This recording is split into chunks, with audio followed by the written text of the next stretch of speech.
committee of the whole? Generally, the recording doesn't start until the full committee, just FYI. Good evening, everyone. This is Deanne Shaw. I'm president of the Aberdeen City Council. Thank you for joining us tonight. Welcome, council members. Tonight we actually have, this is our committee of the whole meeting. And so tonight we actually have two guest speakers, and our first speaker is representing Greater Grays Harbor, and that will be Lynette Buffington. And I think she's with us. Did you want to, I wasn't sure, I apologize. I wasn't sure whether Lisa Scott was or going to introduce her, or whether I am. So Lynette, I apologize for not having a more gracious introduction, but for the council members who don't know, Lynette is our new director of Greater Grays Harbor. Hi there. Welcome, Lynette. Hi. And then, So this is the original. do you have some background noise? Patricia, will you be doing the share screen? Driving, right? Will I be doing what? Sharing my presentation, or do you want me to do it from? You can do it. You can share your screen. You have full permission. Okay, great. Okay. Give me 1 second to be smarter than everything here. While I'm waiting to toggle screens, I am Lynette Buffington. I am the new CEO over at Greater Grays Harbor. I moved in mid-July, and to move to a new location in the middle of a pandemic is, I won't highly recommend. It's not the easiest thing to do, but I appreciate the efforts of folks like Councilmember Shaw, who has reached out to me directly to get to know me. And I encourage you all to do that as well, and I'll do the same. So let me get to my shared screen.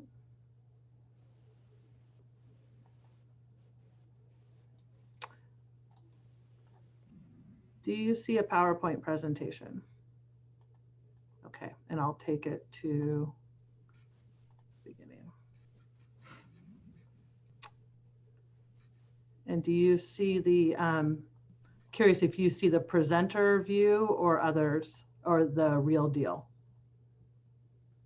We see the full slideshow, Lynette. Great, great.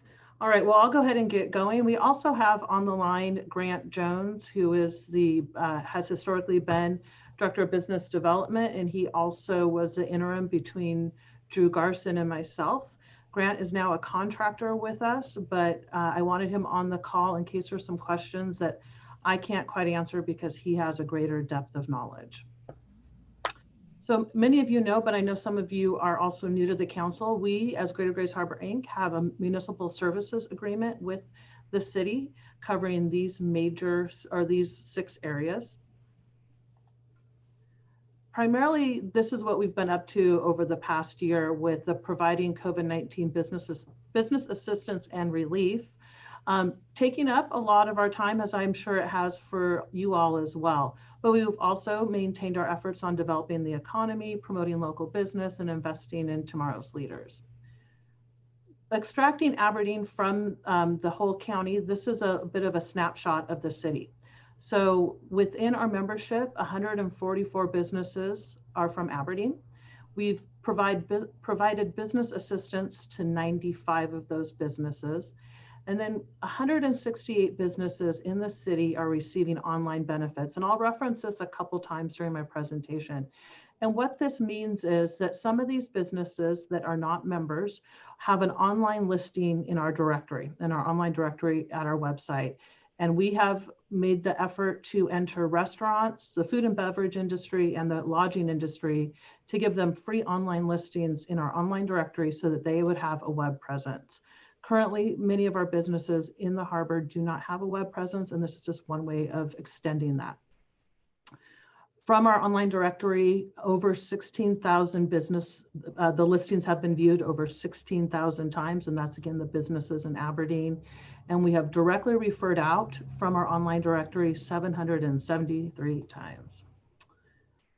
In the category of COVID-19 business assistance and relief, that's a mouthful that I'm stumbling over there. We have focused on these main 4 areas.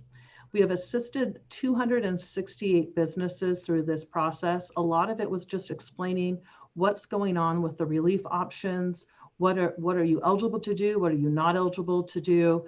How to navigate the applications. If any of you were in that experience, you might know that what you had to submit for one application for a grant relief was totally different than another one, and we helped folks navigate that. A lot of phone calls into the office.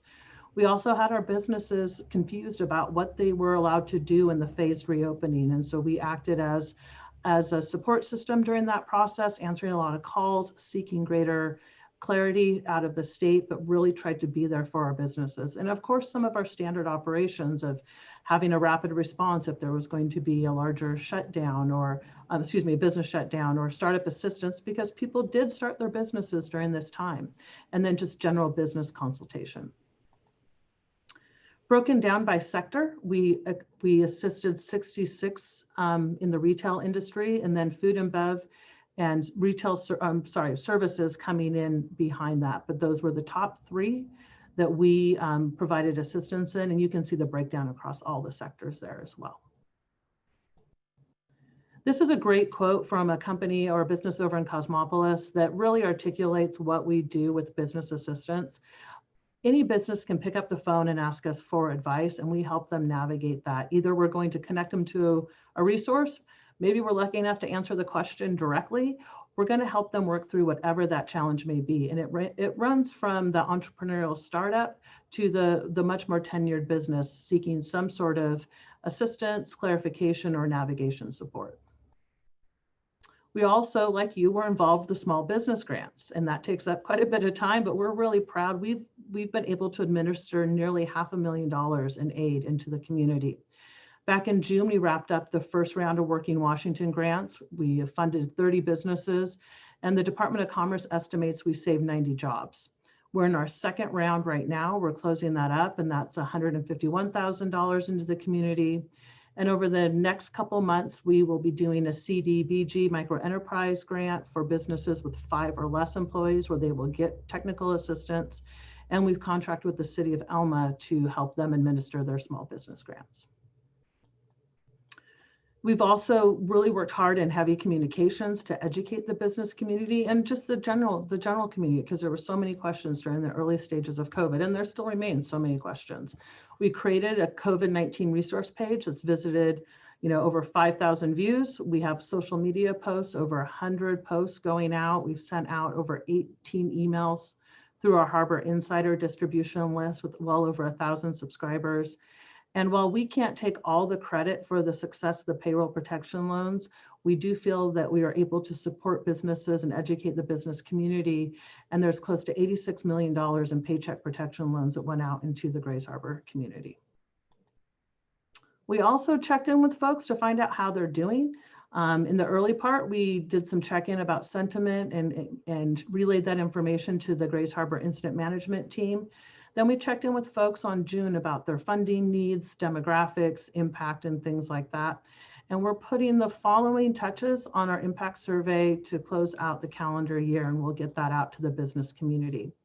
For both the May and June surveys, we did share the findings with local government, and then Grant Jones produced a blog post summarizing both. And if there's a chat feature in this webinar, Grant will drop the link in that. It's a blog post on our website, but we wanted to make sure you all had access to it. And then we will be following up, like I said, with folks, asking them how they're doing and what's going on for the end of the year. Of course, we're always working on developing our economy. We do that in 4 different ways. The first being business retention and expansion. Given everything we've been up against this year, we were able to visit over 60 businesses, and those on-site visits are hugely important. I can say as a newcomer to the harbor, I miss these opportunities. They would certainly help me deepen relationships with the business community as a newcomer to the area. But it's really important we visit with them, we plug them into the support systems that they need, connect them with any assistance, and we're there to establish ourselves as a support for those businesses. We also work on entrepreneurial development, making sure our local businesses and our small businesses are healthy and thriving. Again, COVID shut down some of the programming, but we were able to do both a retail boot camp in March and then marketing your business despite COVID-19 in April. And we're getting together and planning what 2021 will look like in some of these entrepreneurial classes. And of course, we attract businesses to the area. We work with employers that are considering this area for their next location. A lot of that work was done with the State Department of Commerce, the Port of Grays Harbor, and of course the PUD, but we also work with individual businesses and our municipalities. In 2020, we were involved in 14 recruitment projects. The capital expenditure, or CapEx, represented $450 million, and the jobs represented 977. Two projects of note that are still active would be an affordable housing manufacturer with up to 175 jobs and a PPE manufacturer with up to 140 jobs. And the PPE manufacturer project is still facing a funding shortfall, but it is an active project. And something of note with this project is we were able to work with all the partners to try to obtain $250,000 out of the Governor's Strategic Reserve Fund during a really high demand time on that fund because it was back in April. So we're proud of the work we were able to do in that. And we work a bit in tourism development. We produce original content, and we really want to make sure that local businesses and passing through tourists can find each other. And that's, again, what I'm talking about with our online directory. We've taken the effort to find the local hotels and food and bev, regardless of their membership status with us, and make sure they're listed on our website so that they have a web presence. We also are contacted if anybody wants to come and film in the area, and then we help facilitate their filming and production in the county. This is a screenshot of our blog. So if you check over at Discover Grays Harbor, you'd be able to find this blog. And again, we produce original content. Within that content, we work with Grays Harbor County Tourism, but we consider this a one-stop shop for information about Grays Harbor. We've created some really great blogs about 10 things to do, where to eat, where to stay. We have firsthand experience of going charter fishing for the first time, how to actually go clam digging, is it gun or shovel, and all these great things sourced from folks around here. We also have the link to this website on the Grays Harbor tourism ads, and of course, this is a lot of visibility for our local businesses. On our business listing online directory, we've had over 39,000 views, and businesses have been referred to directly from the online directory 1,800 times. Of course, we love to promote our local businesses through, I'll talk to you guys a little about the sign campaign I did, events, and of course, business milestones. Some of you may have seen these signs around town, the Say Yes to Local sign campaign. We did that early in September. This is Oceana Spa, one of your local businesses. We reached out to folks and said, hey, if you want one of these signs to put it in your storefront or out on the curb to let folks know that you're open and you're ready for customers, we'd love to give you one. So we gave those out complimentary in a complimentary fashion to everybody that requested one. And we look forward to folks sending us more images of their signs in action. And of course, we do have events, and we were able to pull off a few of our signature events this year that were really important regarded to legislation and policy, but we also pivoted incredibly well to have really relevant programming once COVID hit and the shutdown hit. So we had discussions on federal aid, public health, education, childcare, and workforce.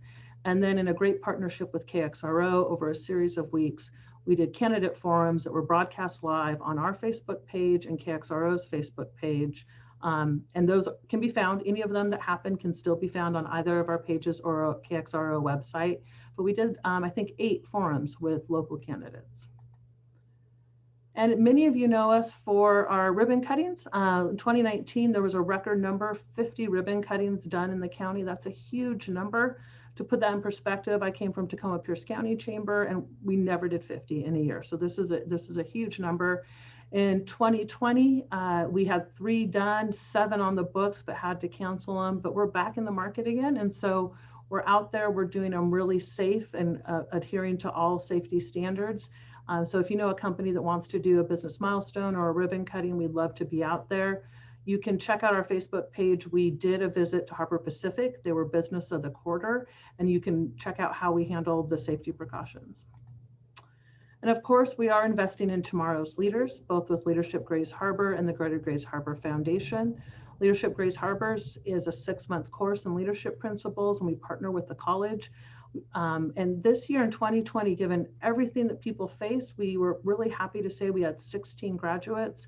And those are folks that may actually, their employment status may have changed during the shutdown, or where they quote unquote went to work every day changed. And so we're really proud of the resiliency of those folks.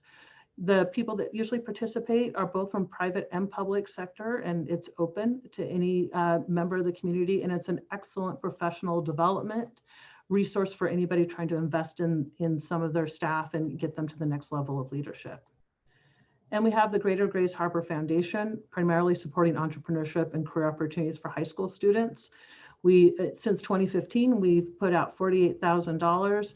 In 2020, we were able to fund at $4,500 as programs that were still open in the top of the year, put in their asks, and that was Aberdeen High School Business Week and Grays Harbor Youth Works. And lastly, we are a membership organization, as you all know that. We've had a small dip in dues membership related to the shutdown, but we also provided our members a dues holiday. So for about 3 months, they didn't need to pay their dues. They got to focus their investments on their highest priorities. And coming out in this quarter, we will have a member dues relief fund, and we're excited to talk about that when we're ready to go live. And why we find it so important for retention is we think we offer great value, but we also know, and this will be the third time I bring it up, we provide a place for the online consumer to find our businesses. And you guys all know that you need to be where your customers are, and they're online looking for these businesses. In 2021, we will improve our digital features and associated with member benefits, and making sure people can find customers and employees. And just at the top of this month, we released 3 new features for members with our website. Any member can post a job listing for free. They can also post a hot deal, some sort of coupon, buy one, get one, 10% off, whatever they want. And they can post their own member news, be it a recognition they've received or special interest going on with their business. And they can post that through their member information portal, and that populates Facebook and our website. So I say that's to the city and to the folks listening in. Great place to post news and information, as well as job postings and things like that. Looking forward, we will continue to encourage investment in economic development as a pathway for economic recovery. We're going to work on celebrating and bringing awareness to the value of local. Of course, we're going to educate folks in business trainings and entrepreneurial trainings, and then drill down on some industry-specific information. And as the relief packages, either they continue to come in or the rules and regulations get confusing, we are here to offer support and guidance on this economic recovery and relief, and of course, facilitate any grant relief. And that is it. I will stop share, and then I welcome any questions. Council, anybody have any questions for Director Buffington?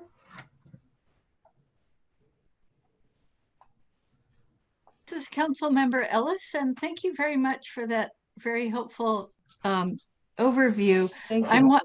I'm one of the new members. Me too. Well, welcome. Thank you. I was curious, when you're reaching out to local businesses, do you have a particular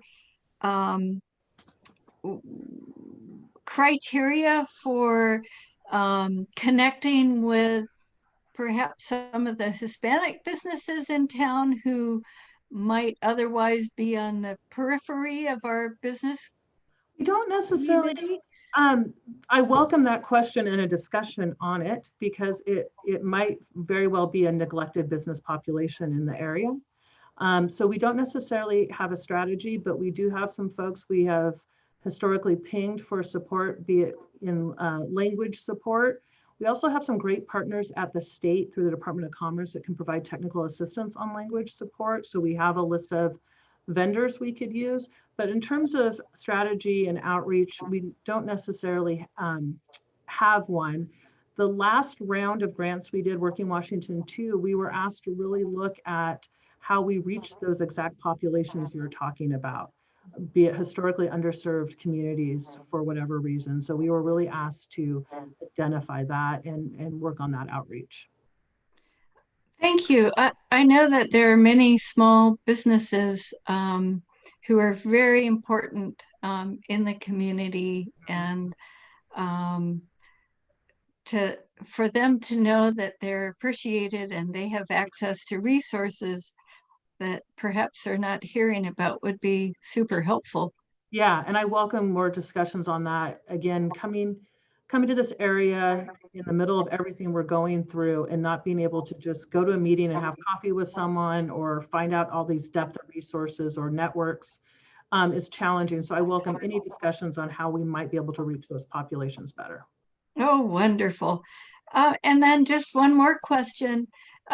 Do you have some criteria for the type of businesses you're looking at recruiting to come to this area? I don't necessarily say we have a criteria, that there isn't, a broad regional strategic plan for that, but we have some great properties that we think would be awesome for the manufacturing and industrial sector. We have, a great downtown. I came from Tacoma, and if you're familiar with Tacoma's revitalization, I'm a big fan of those type of efforts of entrepreneurs and businesses coming into established areas. So that's where I'm coming from. But again, it's a broader range. Like, let's fill some of these great industrial properties. Let's look at what we have to offer and recruit from that fashion. Wonderful. Thank you very much. Mayor. Hi. You hit a magic word when you said industrial business development and so on. Okay. I've been in communications for a while with a couple of really nice fellows from the East Coast who are pretty much hands tied right at the moment because of COVID issues. Mm-hmm. He wants to fly out here and visit with us, but he said he can't even get on an airplane right now. So anyway, I can't do that. he's in the manufacturing business, and it's all green, and it's something I think we could really use. So simply, I could come down and visit you or something and give you all the information that I have on him. Sure, yeah. And pass it. and maybe we could get something going in our community that would be suitable for him. I think I'd love a conversation on that. What city is he from, Becky? Just curious. Well, he is from Wisconsin. Oh. What city? I'm just curious where they're coming out of. Duluth, Wisconsin, I think, or something like that. And then he has businesses there, manufacturing, and in South Carolina. Okay. Then his partner, who I also met, I think was from South Carolina. Got it. And they've been over here once before, and they would like to locate their business here. Great. So I'll bring all that information to you, but I bring that up here because not only because you said that, but because anybody on this meeting right now, they can participate in stuff like this. If you hear something, if you know something, if your second cousin's best friend's girlfriend has a business she wants to start somewhere, it only makes, and it doesn't have to be in Aberdeen, or it doesn't necessarily have to be in Hoquiam. If it's in Grace Harbor, it's going to help everybody here. So I appreciate that. Okay. Thank you. Any other council members? Okay, well, seeing none, thank you again for presenting tonight. I know it's not the best of circumstances, but it's better than nothing, and we really appreciate it. No, this has been kudos to staff for good technology and instructions on all of that. I appreciate it. This is my 8th of 10 presentations I do, so good job, you guys. Everything went well. Audio was great. So great. high marks. And then if you don't mind, I'll probably just be listening in just so I can learn more about you guys. Yes, we'll probably bump you down to attendee. We would love for you to stay. Fine. Totally fine. Yeah. All right, thanks. Thank you. So next on our agenda is a presentation from the Quinault Nation regarding a wellness center. And I would like to turn it over to our Corporation Counsel Patrice Kent for introductions. Thank you, Council President Shaw. With us tonight is the Quinault Nation Economic Board Executive Director, Christine Nguyen, and I apologize if I got your title incorrect, Christine. And I will certainly defer to her to introduce Mr. Ralston, Ms. James, and Mr. Bryson, as well as Mr. Whitener for the presentations. So thank you for being here. We've had this conversation. I know there's some information that's been going out, and so the city has certainly been interested in hearing about this wellness center. Thank you, Ms. Nguyen. Good evening, everyone. I'm Chrissy Nguyen. I represent the Quinault Nation Enterprise Board. The Quinault Nation Enterprise Board is a 5-member board that's appointed by the Quinault Nation Business Committee, our elected leaders. And I'm trying to set the PowerPoint up for y'all. So the QNEB is responsible for running all of the tribe's businesses. In addition to that, also tasked with identifying new and emerging opportunities for the nation. So I'm the CEO for the QNEB. Also in this meeting with us tonight is the treasurer, Larry Ralston, and 2 business committee members, Gina James and John Bryson. Bob Whitener, a consultant that works with the nation. And we also have 2 board members, QNEB board members, my bosses, Ken and Tony Ansler. So this wellness clinic is to treat an epidemic that we have in common. It is the opioid epidemic. And all have been impacted by this epidemic in one way or another. Some of us may have a friend or a relative who is suffering from addiction right now. Maybe we've been impacted by the crimes or the deaths caused by these addictions. You know, we all pay for the increased healthcare costs, the increased demand on social services, and the homelessness issue that we're faced with on the daily driving through town. And the impacts of all, of course, the generational impacts. You know, the children who are in homes that suffer from addiction, and they go into school, and you know, they impact everyone at those schools. All of these things we're talking about, they are symptoms of the epidemic, and Quinault has battled this epidemic for 20 plus years, spent millions of dollars with little success, and I'm sure Aberdeen has the same story to tell. Accessing quality care here in Grace Harbor is difficult. You know, we have some tribal members who travel all the way to Tacoma to get the care that they need, and pretty common across this country. So 23% of public funded treatment options offer MAT, and only about 50% of private treatment options offer MAT. MAT is medicated assisted treatment. So that's when we're talking about Suboxone, methadone, Vivitrol. And what they found is that MAT alone is not a long-term solution for recovery. Matter of fact, MAT alone without support services actually increases the risk of overdose deaths. So without the support services and coordination with the MAT facility, most people will fail to stay in recovery, and some people are going to die. And without removing those barriers to access to those support services, most people are going to fail in recovery, and some are going to die. So Quinn can't battle this epidemic alone. The addiction does not begin and end on the reservation lines. You know, this is a problem that we have everywhere. And the only way we're going to find a solution is if we work together. So I've been asked, well, why would we put this clinic in Aberdeen? Well, when we were looking at this problem, the biggest issue is access to care. And when you look at Grace Harbor County, you know, the largest population centers are Aberdeen and Hoquiam. And so being able to reach the most people, we needed to be here. And so why Aberdeen? Well, we already have an existing strong relationship with the city of Aberdeen that's been developed over time with our QMart 2 facility. And, you know, we want to continue with that partnership, and we know, and we feel good about that relationship that we have with the city of Aberdeen. In addition to that, our hours of operation are 6 a.m. to 4 p.m., which means that, you know, what we plan to do meshes very well with your entertainment corridor you're trying to develop in downtown. We'll be closed and out of the way before anybody comes for dinner.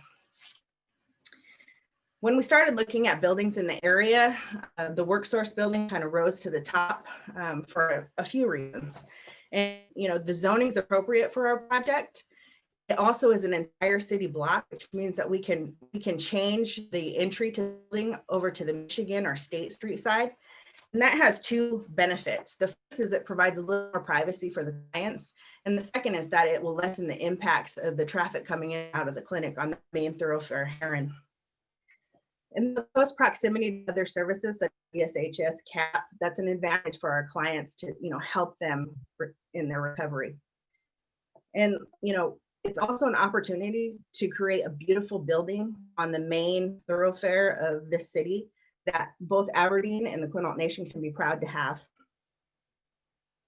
So I want to talk a bit about our program and why it's different. So this program is modeled after the highly successful Digualich Clinic in Anacortes, Washington. It's ran by the Swinomish tribe.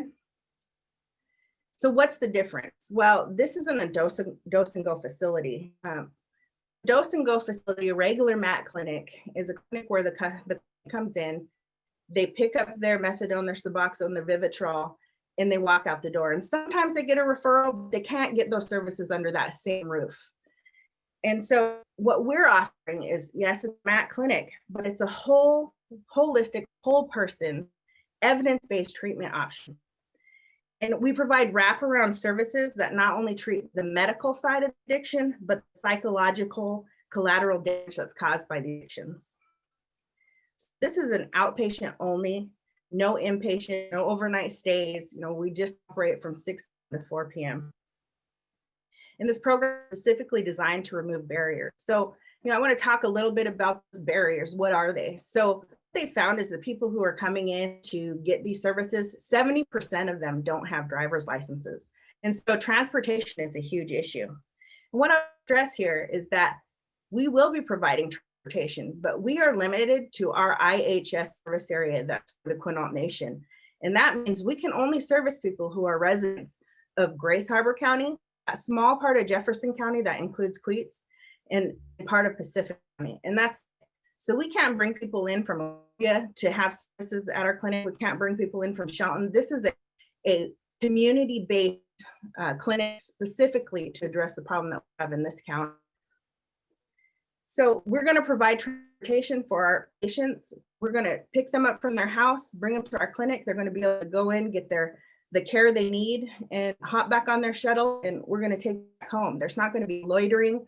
You know, there's not a problem with people hanging out at the clinic all day. These people come in, they get out.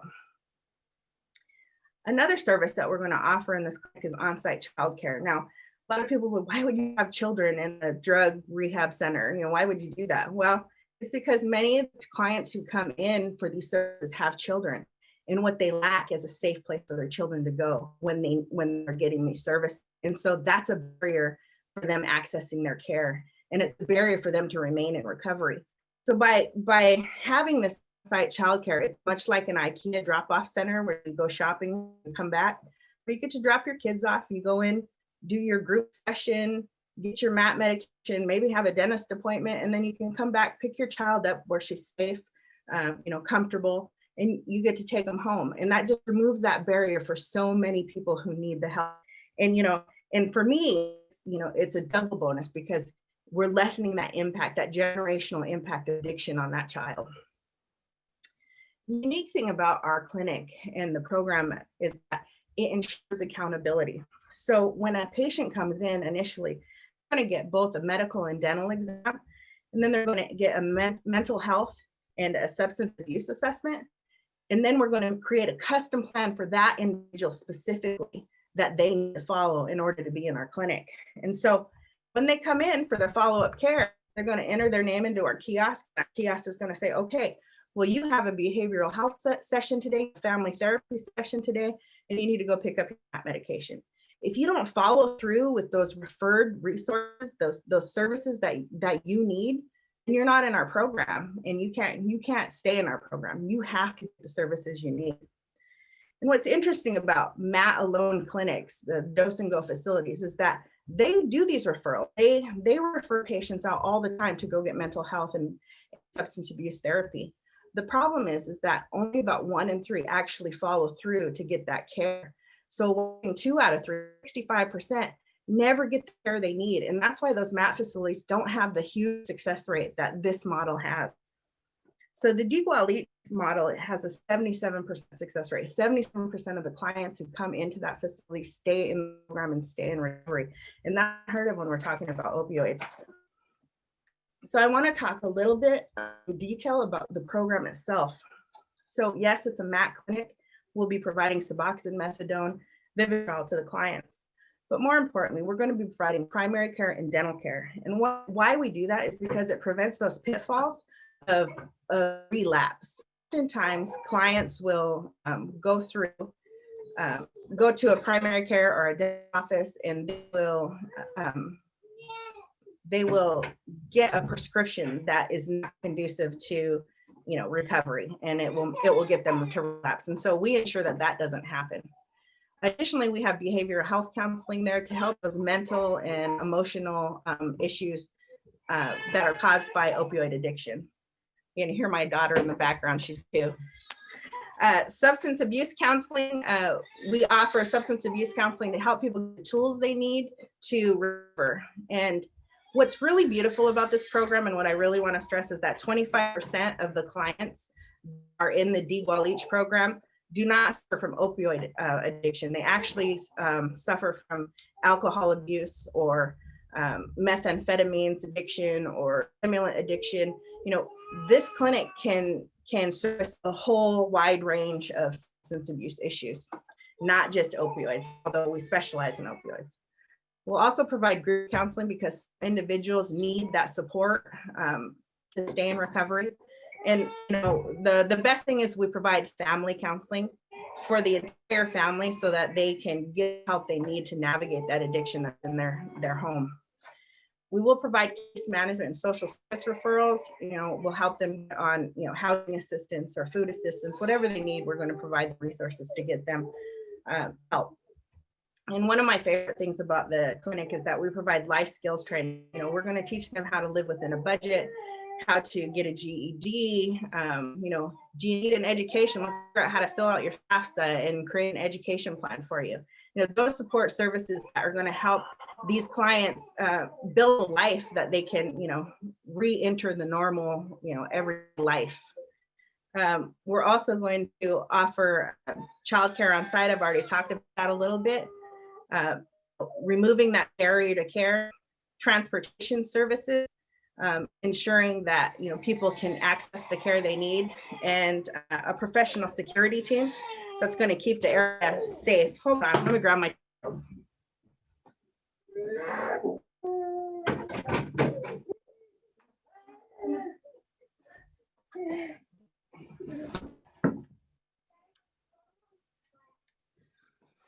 Okay. Okay, so project benefits. There are so many, but the 3 top ones are: we are going to save lives, we're going to protect the children, and we're going to create a path to recovery that currently isn't available in this community. What we gain, we're going to gain 50 high-paying jobs. We're going to reduce the demand for emergency services. If we're taking care of these high-risk clients, getting them the help they need to stay in recovery, you're going to see less demand for 911 calls, emergency medical services. We also believe we're going to reduce the demand of of calls up at the emergency room, because we're going to be taking care of their health issues before they become emergent in our clinic. Interesting thing at DeGual is 85% of the clients who come in are hepatitis C positive, and they treat it right there on site. Another gain is we're going to have a long-term strategy for the opioid epidemic, something that we've been striving for more than a couple decades. And of course, the on-site security, we've proven over at QMart too, the presence of the security guard overnight actually reduces the crime in that area, and we believe we'll see the same thing. We're going to revitalize that corridor. We intend to make a beautiful building there that's going to have dynamic lighting in the evening to really upscale that nightlife scene. And then we're going to have that proven program with a 77% success rate. And most importantly, we're going to reduce the deaths of opioids in this county. In 2004, we had 9 deaths for every 100,000. And we are now in 2018 up to 16 deaths per 100,000. That's a 75% increase. And, you know, that's just awful. So looking forward, where do we go? Well, we would like to have this clinic open within the next 18 months. And we are pushing 18 to 24 months. We're pushing very hard to get it done in 18 months. We're going to continue community outreach. You know, our first stop was the city of Aberdeen. That's why we're here tonight. Quinault is seriously looking at transitional housing so that we can get, you know, we recognize we have a lot of tribal members out here in the homeless community. And if we can get them into the program and be able to transition them into housing within our reservation boundaries and get them the help they need to start building a life. You know, so it's very important to us. We're hoping our transitional housing will open about the same time as our wellness clinic. And looking forward, you know, developing a diversion program that works in coordination with the local court systems. You know, incarceration is often a revolving door, and the best way to stop it is to get them in jail. So if we can create a program where the people get the services and the help they need to get away from the addictions, we believe we're going to have better outcomes in the long run. We also like to develop an educational and transitional program with the local community college. To help people build their lives. You know, I understand that Grace Harbor College already has a program working with these folks, and we just want to improve that and expand it. And then lastly, Quinault Indian Nation recognizes that, you know, there is a need for urgent care in this county and primary care, and we are seriously considering a clinic in the Aberdeen area that would service both tribal and non-tribal. We haven't made a final decision on that. But I'll talk a little bit more about that later in this presentation. So look at where we're going. I wanted you to be able to look at the current programs that exist in the state to give you an idea of what we're modeling after. So the Swinomish tribe originally bought a 10,000 square foot CrossFit warehouse, and they remodeled it into a wellness clinic. And it's beautiful. I've been in it. In about a year of operation, they were at max capacity. They were serving 250 clients and they couldn't fit anymore. And the demand in the county was far greater. And so they began the process of expansion. So right now they're in construction of a 30,000 square foot expansion, and when they're done, they'll be able to service about 500 clients. So our model, we believe that in the first year, we'll serve 200 clients and grow over time to about 350. If there's more demand than that, which, you know, I don't know if there is or not, then we would have to expand in some manner, but we're not there yet. And these are just some photos of the building that they're building. It's really an extraordinary program, and you know, it's really changing lives and saving lives. Another project that works is the Jamestown tribe. So the Jamestown tribe in Sequim is going to break ground in the next few weeks for their clinic, and they're building a 17,000 square foot facility. And anybody who's familiar with Seven Cedars knows how beautiful their buildings are. Well, this is no exception. It's going to be beautiful. And one thing I want to mention about Jamestown is that they currently operate a primary care clinic in Jamestown. And so it's their model for their clinic that the tribe is seriously considering. So if you wanted a better idea of where we think we might be going, you could look their Jamestown clinic up in Sequim. So these are just some side profiles of the clinic. So our promise to you is that we're going to work in cooperation with you to develop this project. We want to be open and transparent with our communication. We're committed to improving the health and welfare of the community and partnering with the city to develop in a manner that improves the city.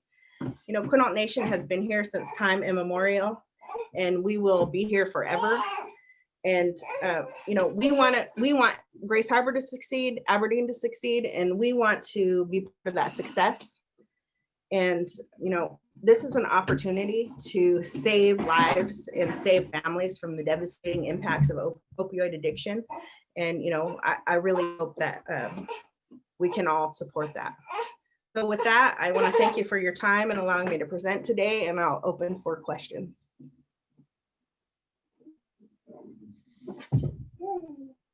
Christine, this is Mayor Shave. I just want to say that this whole concept is awesome. You're a great speaker for your cause.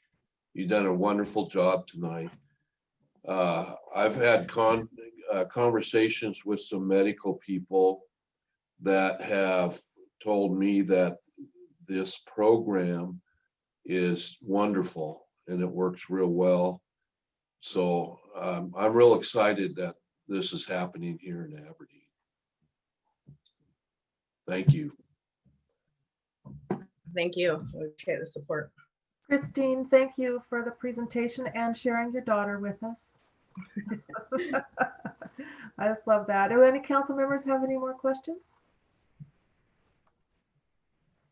Councilwoman Ellis. I actually had a question. Christine, I was curious how much of the original building that you're looking at would remain. I mean, are you talking like a complete rebuild, or what would the end result look like for folks that know what that building looks like now? Well, there will be a drastic change to what the building looks like. We will be putting on a much different facade on the outside, but we will be using the bones that are there because they're good. And you know, we want to redevelop eco-conscious manner, which means recycle. Certainly. Okay, thank you. I was just curious. Some of the photos that you were showing were just gorgeous, and I thought, wow, that's going to be very interesting on the front of that former grocery store. Yeah, we are going to make it look beautiful, I promise. Very good. Thank you. Thank you. And this is Councilmember Ellis. Thank you so much. This is such a fabulous project and so needed in our community. And I truly appreciate the integrated approach for care. That's the model for how all care should be. What I didn't hear the mention of food or having a kitchen on site so that when people come, maybe they're spending a big part of a day there. I trust there'll be a way for them to be fed while they're getting care. I toured the DeGualich clinic, and they do have a refrigerator with snacks for people. They do not have a kitchen. They have like sandwiches and stuff. And then we've been talking about green buildings and solar panels and having that supplemental energy saving and offsetting for your building could help save costs in the long run, and would be a wonderful addition to the facilities that are solar supplemented that we already have. So the RFP for the architecture and engineering that went out, it specifically said that we would like to see an eco-conscious construction. So, you know, I'll be very interested in what we can do. Lovely, thank you. Any other, Councilwoman Pashman? Yeah. Hi, Chrissy. I was just wondering, what in the way of like an investment is this in the community in terms of dollars and jobs that it might bring? So we believe that this whole project is going to cost the nation about $12 million. And to begin with, we believe that it will be 50 full-time jobs. And we believe that we will probably build that up to 75 to 100 employees over time. That's really exciting. Thank you. Any other council members? Councilmember Kennedy, I just had a quick comment. Please. Yeah, I just wanted to really thank you, Christine, and the nation for doing this and bringing this to our community. It's something very much needed, and it's really great to see the nation and our city and our communities working well together. It's really inspiring. That developed time, and really thankful for the positive relationship that we have, our ability to openly communicate with City of Aberdeen staff. Kudos to whoever does your hiring there, because we developed a great relationship over the past few years. Thank you. Any other council members? Okay, so that ends our presentations from guest speakers. As we move on in the meeting, I would just remind everybody of our netiquette. If it's the mayor and the council members, if you would keep your video feed live and stay muted unless you're planning to speak, and everyone else can turn off their video and stay muted unless invited to speak. And with that, we'll move on. And it's a little after 8 o'clock, so forgive me if I try to keep things moving along while we all got busy schedules. So next in our agenda, it's our practice to hear from our department heads, see if they have anything to share with us. I start with Community Development Director Lisa Scott. Thank you, Council President Shaw, City Council, and Mayor. You're allowed to activate your video, Lisa, if you want. My video isn't working, but thank you. Sorry. I apologize. Yeah, when you're making stuff up as you go, you aren't quite sure if you said it correctly, but I just wanted to let you know. Thank you very much. I appreciate that. I have 3 items on the agenda tonight, so I am going to defer my report to the committee members and council president for later in the meeting. So thank you very much. Thank you. Next, Corporation Counsel Patrice Kent. Thank you, Council President Shaw. I have nothing to report this evening. Thank you. Thank you. Municipal Court Judge Susan Solon.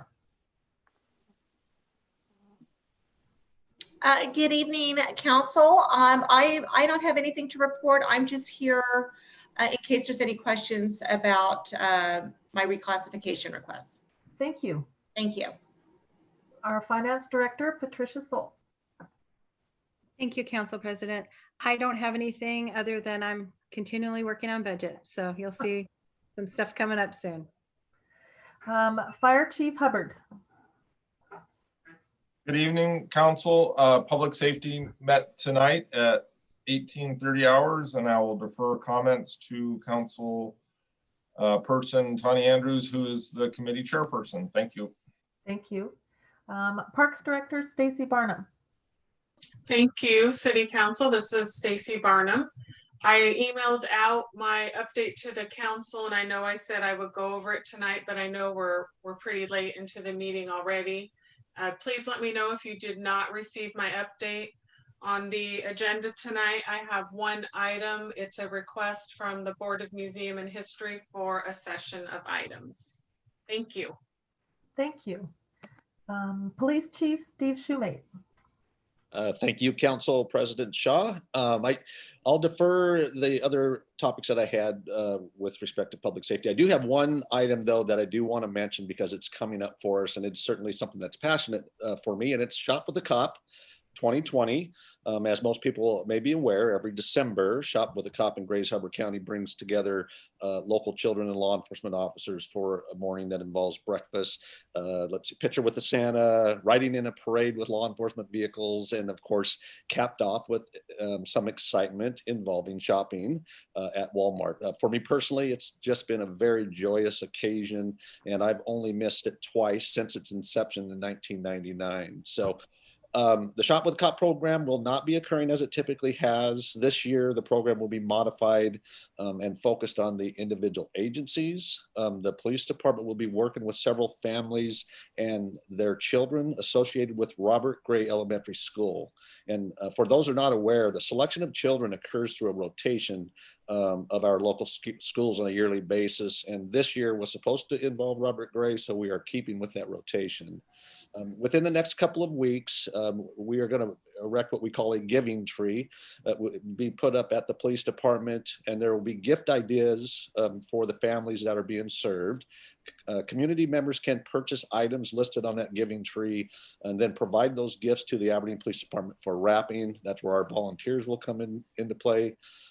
Food will not be accepted. However, monetary donations can be provided that will go toward the gifts and food items that we will provide to the families.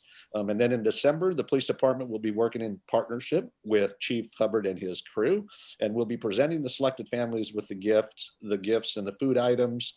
So far, we have funds that have been donated to the cause by the Grays Harbor County Shop with a Cop program and the Aberdeen Police Officers Guild. So lastly, our administrative coordinator, Becca Anderson, is the one spearheading this effort for the police department.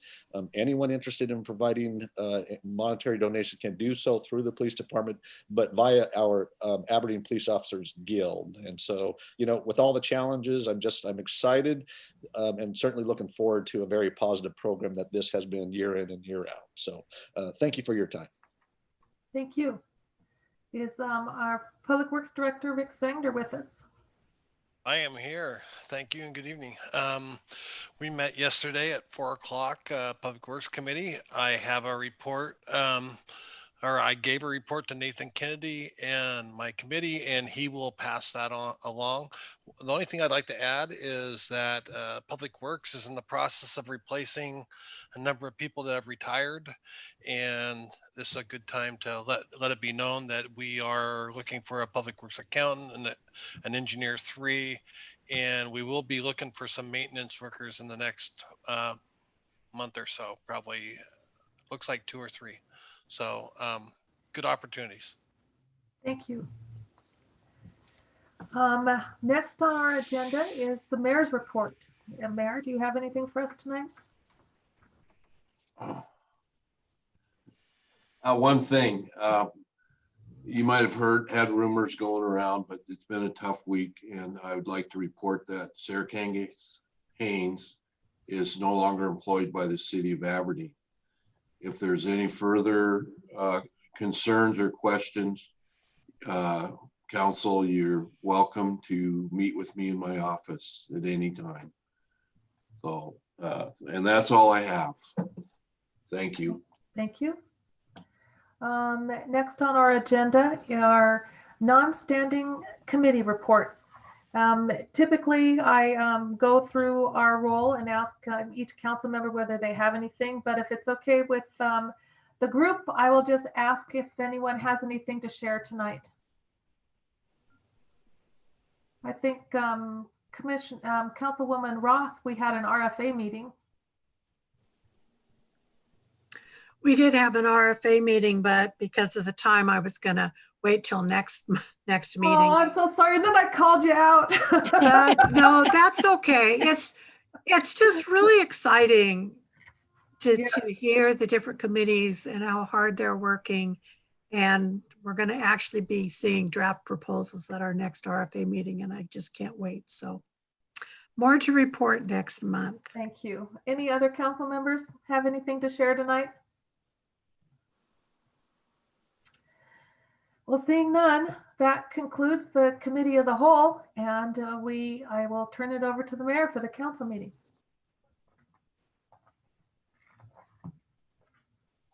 Now we can start the recording.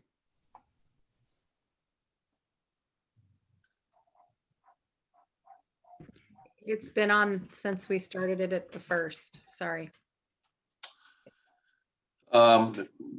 It's Wednesday, October 28th at 8:14, and I call the council meeting to order. Roll call vote, please. Councilmember Andrews? Here. Councilmember Ellis? Yes. Councilmember Francie, Here. Councilmember Gordon, Here. Councilmember Haviland, Here. Councilmember Cashman, Here. Councilmember Kennedy, Present. Councilmember Mackey, Here. Councilmember Richrod, Present. Councilmember Ross, Here. Councilman President Shaw.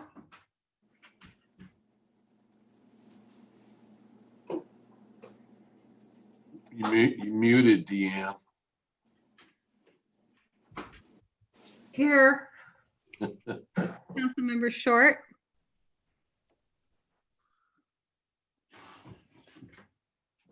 Margot, you're muted too.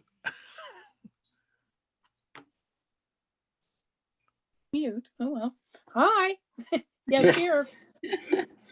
Mayor Shave, Here, all present. thank you. Thank you. Mayor Shave? Yes. I would move that we approve the minutes of the previous meeting. Short second. A motion is made and seconded to approve the minutes of the previous meeting. Is there any discussion? Hearing none, all in favor say aye. Aye. Aye. Aye. Aye. Any opposed? The motion carries. Are there any additions or deletions? Mayor Shave? Yes. I would, does this require a motion or does it, is this a consent? I can never remember, but I would move that we add under special agenda items, discussion with adoption of calendar items, meeting schedule. Okay. Is there a second? Kennedy, Second. second. Motion is made and seconded to add meeting schedules to our agenda. Any discussion? Hearing none, all in favor say aye. Aye. Aye. So we will add those. Is there a specific spot you want to add those, Deanne? Just at the end, it's a cleanup item. We just need to get agreement on how we're going to meet through the end of the year. So council comment period? Sure. Okay. Wherever you think is appropriate, Mayor. I don't really know. And I think that, was there another suggestion? So hearing none, council comment period is where we'll place that. Any further That discussion? looks good. All in favor say aye. Aye. Aye. Aye. Aye. Any opposed? Motion carried. Now I'm going to move on to public comment period. Miss Sold, do you have any public comments that were presented to you that you can read at this time? Yes, I actually have 3 comments and it appears one of the commenters is on the call. I might give her the ability to speak to it if she is so inclined, if that's okay with council. Yes. Okay, so let me allow her to talk.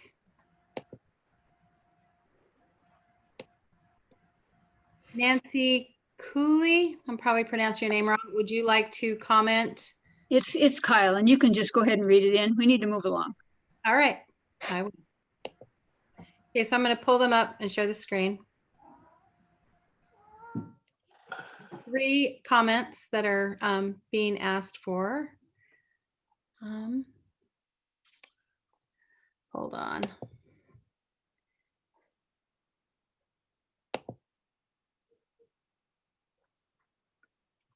Sorry, I gotta pull it up. It's not coming up easy. I think this is great that we're doing Zoom and it's just taken a little while to get used to it, to get the bugs out, so. Thank you, sir. Patience is much appreciated. Okay, so I'm pulling this one up right now.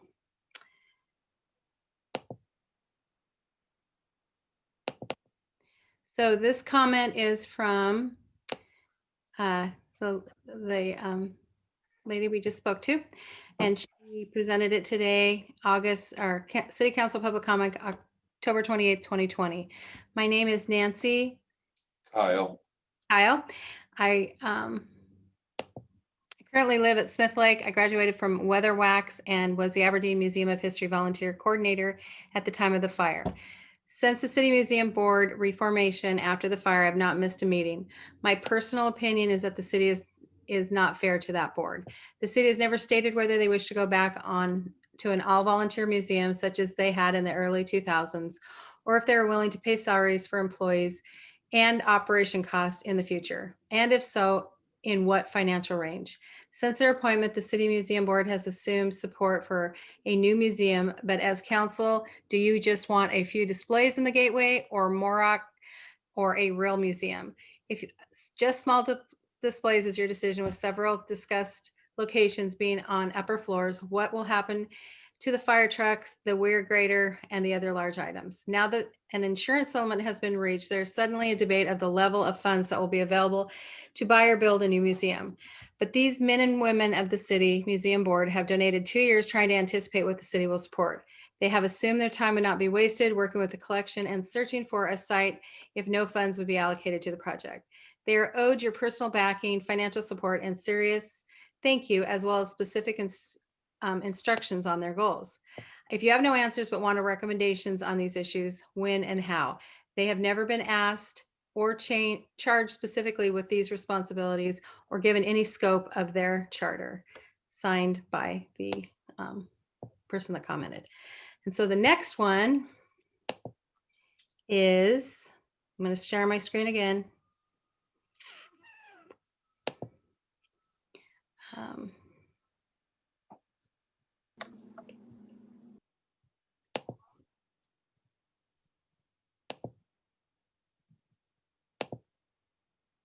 The next one is from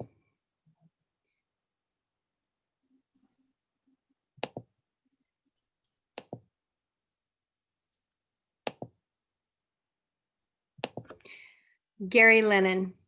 In reference to the recent insurance settlement and letter by Anthony Earhart about the Aberdeen Museum, this is the only way for justice to be done for our heritage and history of Aberdeen. Anthony Earhart says it all and is 100% right in his evaluation of the situation. I've only lived here for 11 years, but my love for this city has been greatly influenced and reinforced through Dan Sears and the Aberdeen Museum in the former Armory building. There is really nothing else of greater importance in this city than using the insurance settlement monies for the rebuilding or reestablishment of the Aberdeen Museum. It is what the people want and what the people need. I believe that a visitor center can be achieved through separate means, and the direction of funds for settlements should only benefit the Aberdeen Museum, which in turn benefits the whole. And then my final one is going to be shared in 1 second here.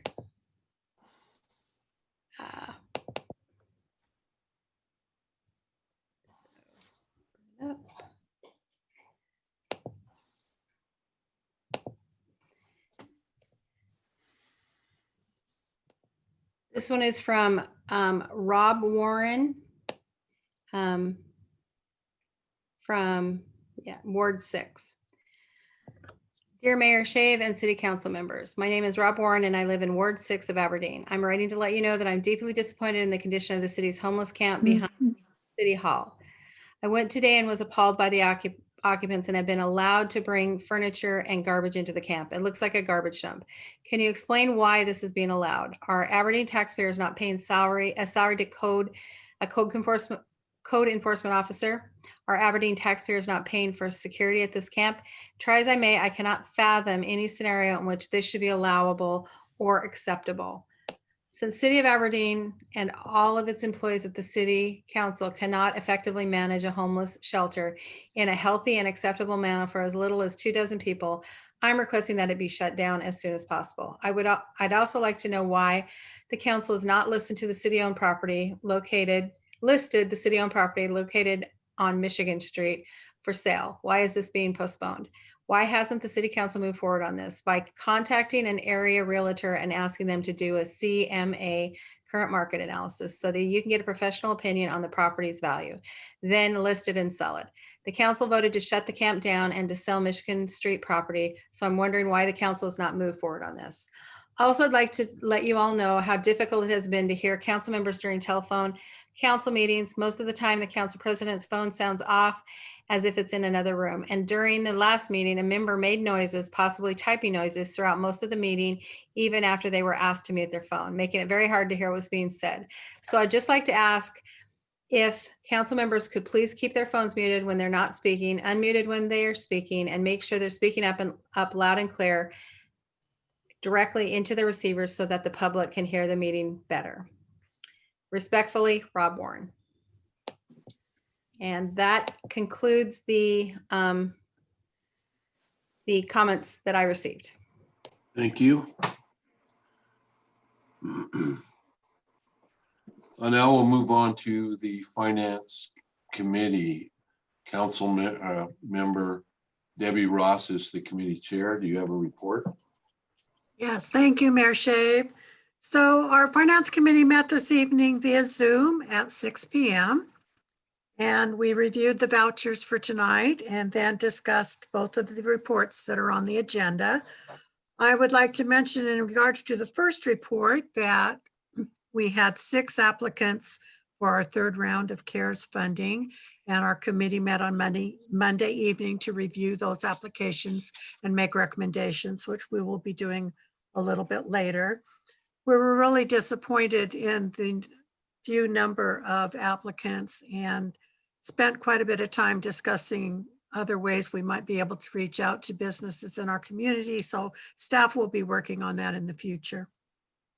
And then secondly, we discussed the report about the workshop we had with the Coates Design Architecture and moving forward to update the plans, which requires additional work and more money from them. And we'll be talking about that a little bit later too.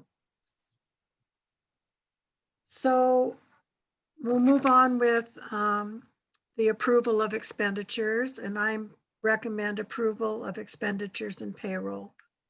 Catchman, second.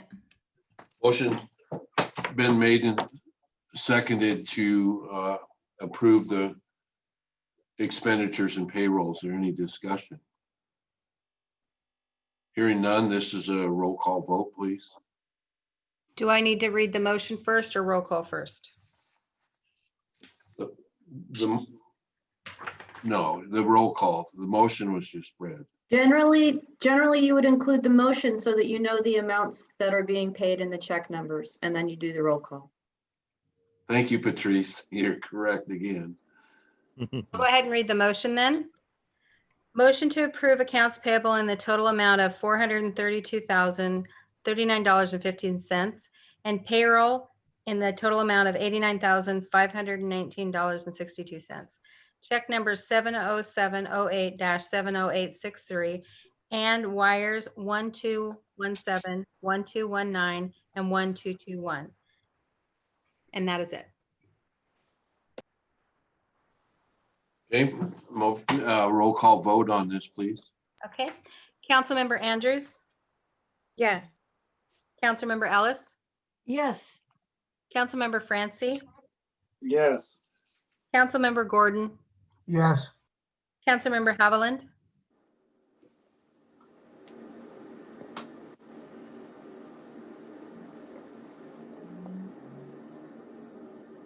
I'm moving on. Councilmember Koshman? Yes. Councilmember Kennedy? Yes. Councilmember Mackey? Yes. Councilmember Richrod? Yes. Councilmember Ross? Yes. Councilmember Shaw? Yes. Councilmember Short?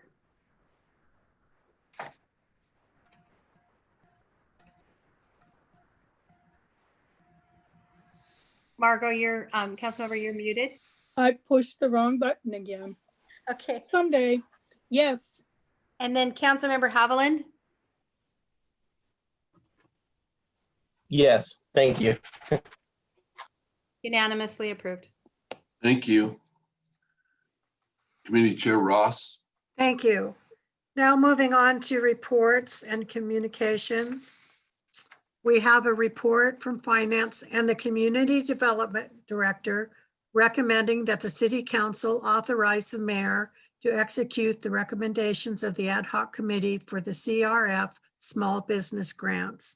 I move we adopt this report. Catchman, second.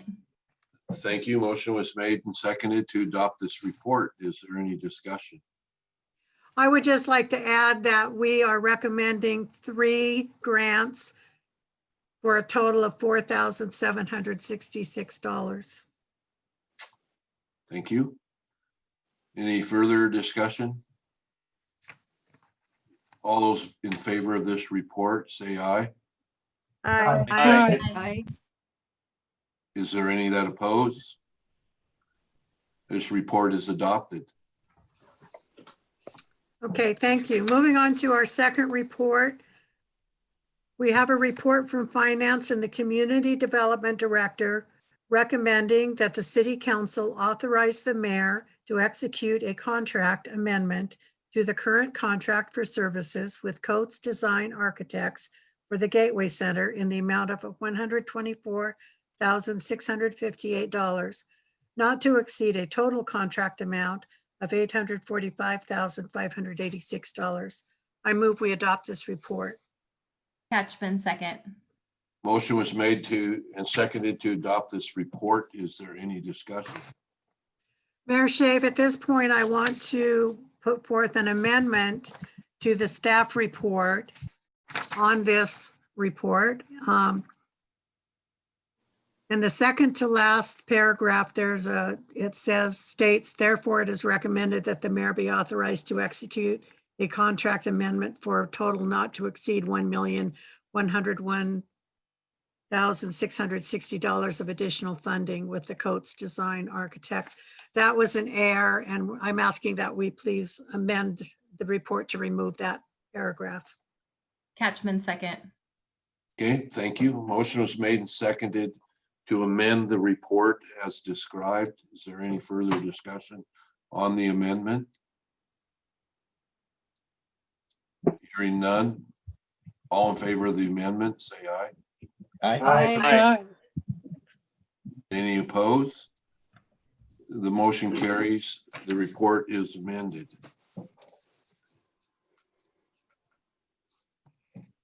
Anything further for discussion?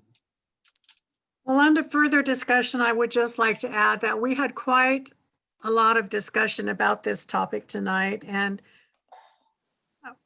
as we want to see the project move forward, I think we're all in agreement there. We have questions about how much direction we're actually giving to Coates in terms of what the end product might look like. And I would just like to maybe hear from some other people what they think.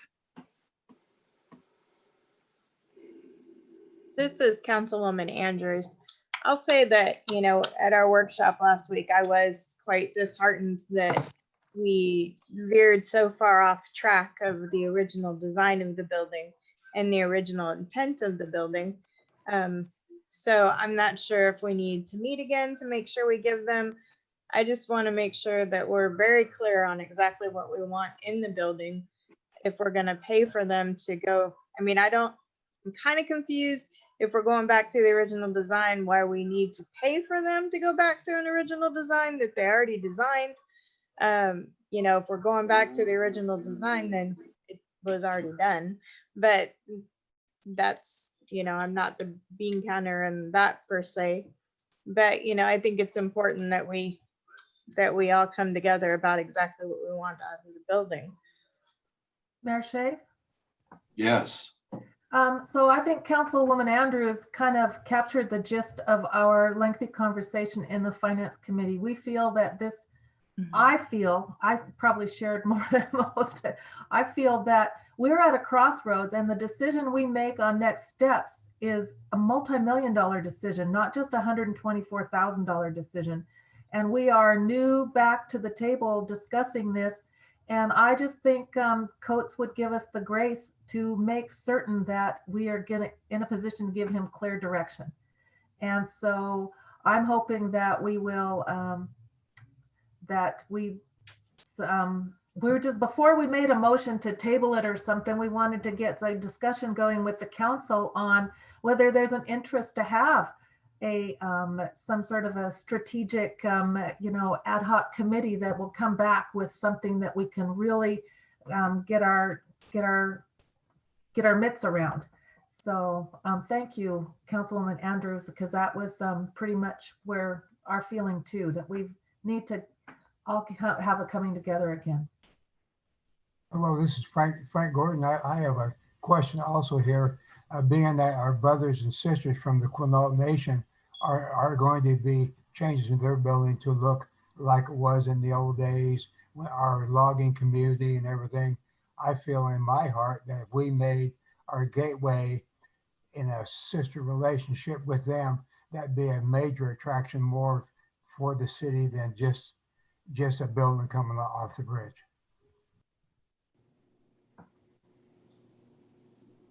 Well, I was going to mention too that I agree with Councilwoman Andrews that we need to kind of stay focused on what we had to begin with.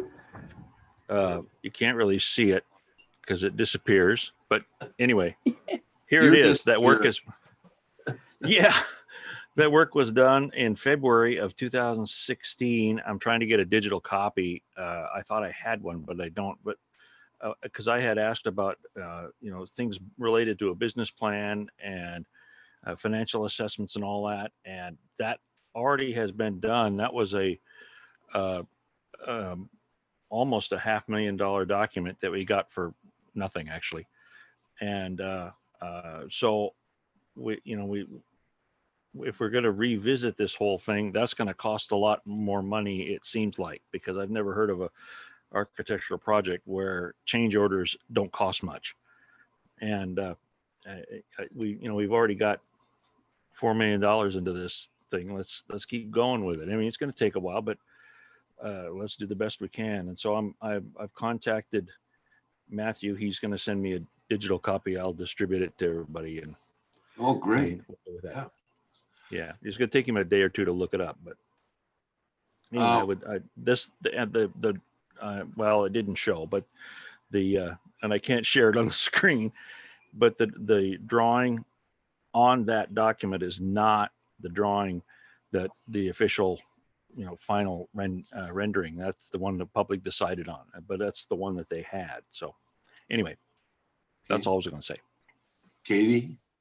Hi, thank you. I want to echo the comments of my fellow council members, and especially the idea of this, type of strategic planning committee within the council, as well as, a partnership with city staff and other stakeholders as well. I think it's something that we do really need for these types of projects. And I know that this project has gone, kind of in a left direction and then a right direction. And I know for me, I've been confused about, what's part of the plan and what's not part of the plan. And I'm not in favor of spending a lot of money on any kind of redesign right now until we can really take a step back and look at our where we're at, solidify all of the changes that have been made. And I believe Council President Shaw brought up the point of, what originally did we agree to with our legislators that we were putting forth as part of this project when they handed us over funding. So I think it is important at this time to take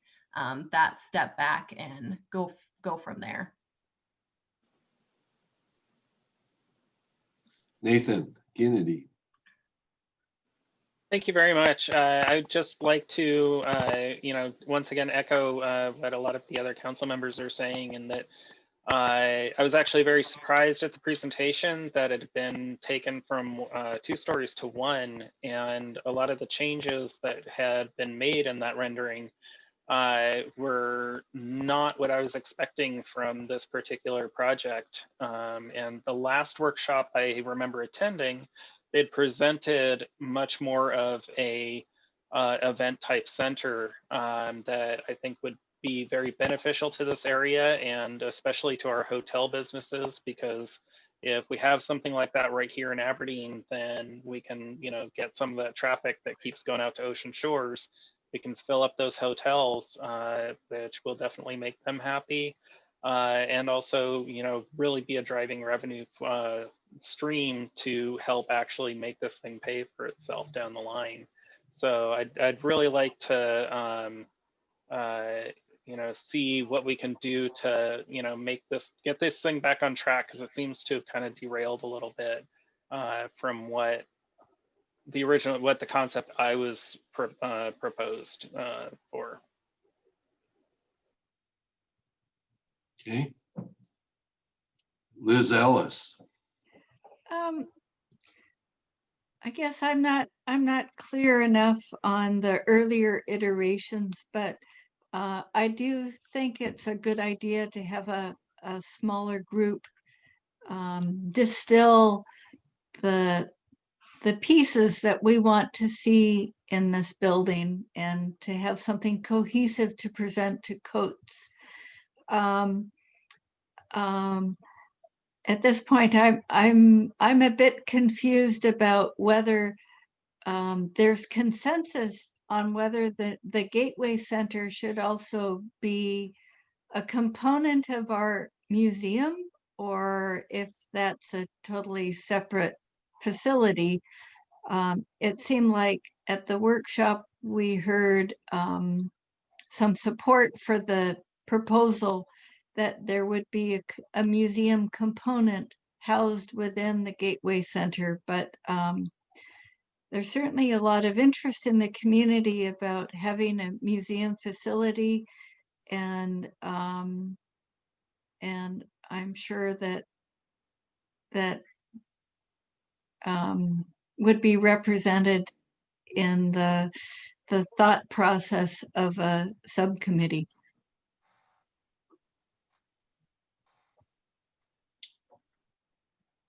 Was there any other comment? Okay. Back to you, Debbie. Well, I really feel that there's enough consensus. I don't think we're really ready to move forward with this at this time.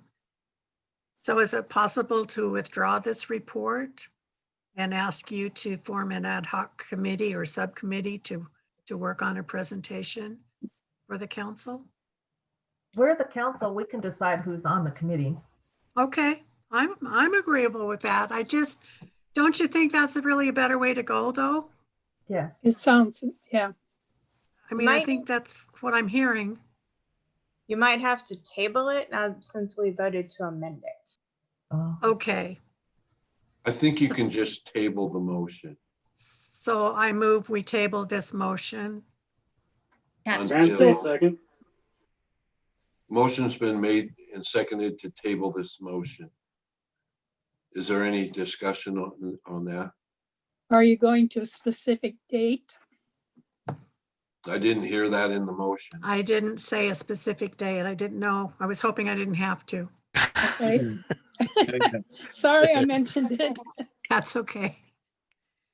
The rule is that the table goes to the next meeting, and if it's not brought up at the next meeting, I believe it kills it. Then it needs. I don't want to necessarily kill it completely. I just want the council to have an opportunity to get together on what we really want. And I don't think we're ready for that right now. So can we table it till January, or is that too long? I know we've got a lot of budget stuff coming up in the next few months. This is Corporation Council, if I may weigh in. Please. Please. I believe what I had heard on this conversation was that you are interested into postponing this item until after there can be further research. And Yes. what I don't know is if what you're doing about talking about maybe this first or second meeting in January, and if you want to have a workshop between now and then as well. Probably, do I need to add that to this motion? If I may make a suggestion, and thank you for your patience. Please do. It would be a motion to postpone a vote until after a workshop on the strategic plan for the Gateway Center, with the next vote on this not later than the second meeting in January. Okay. So we have a motion on the table that's been seconded, correct? So how do I I'm not amend sure. that motion? If it is, if the person who made the motion and the person who seconded it are in favor of amending it as I described, you can just do that by acclamation. I will amend as you described. Catherine does as well. I don't know if I have the second. Okay, motion was made and seconded to have another To postpone. workshop to postpone the item on the report and have a workshop and postpone this until the first or second meeting in January. Second. Is that what I understood? No later than the second meeting in January. Okay. Any further discussion on this? This is Sure. Katie. I know that we did just have a workshop on this, so I think it would be really helpful if a few people took this away, almost like in a committee, to discuss this and come to the table with, you know, what is the feedback that we have received? Because just having another workshop when we had one last week, I think it'd be more valuable to come to the table with, you know, some ideas of this is what is proposed as part of this redesign, and use that as a jumping point for that committee. That's what I was going This to is ask. Lisa Scott. Can I say something Committee, but really I didn't quick? mean that, sorry. Yes, Lisa.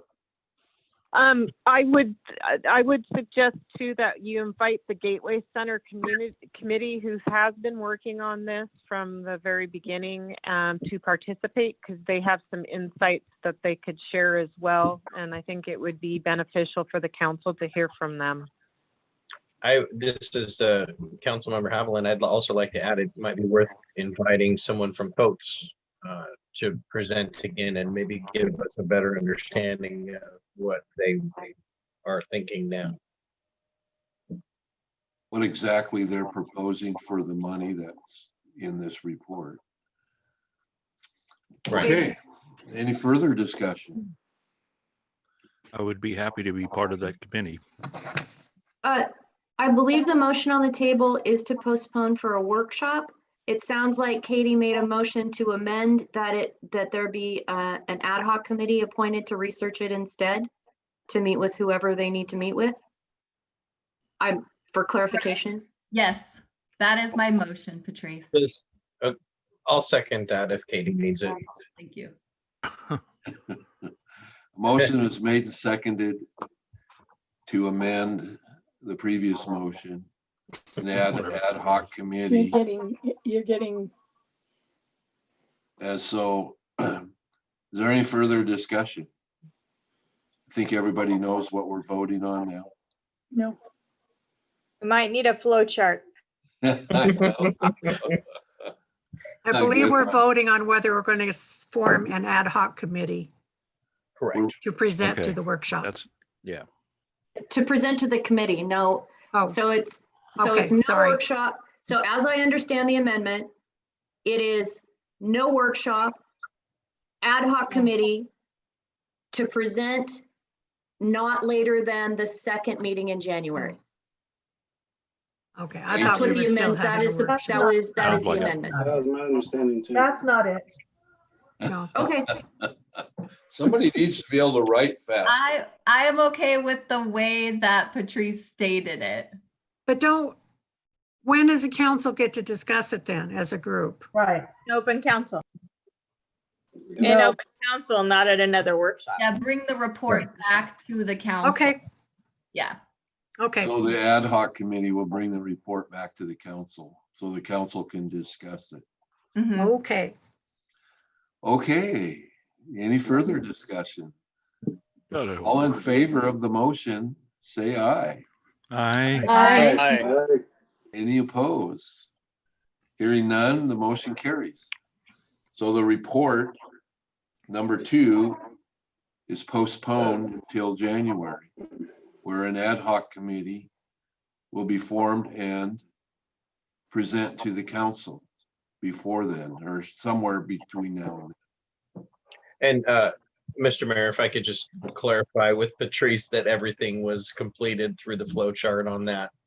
Did we also vote to postpone, or did we just vote to create the ad hoc committee so far?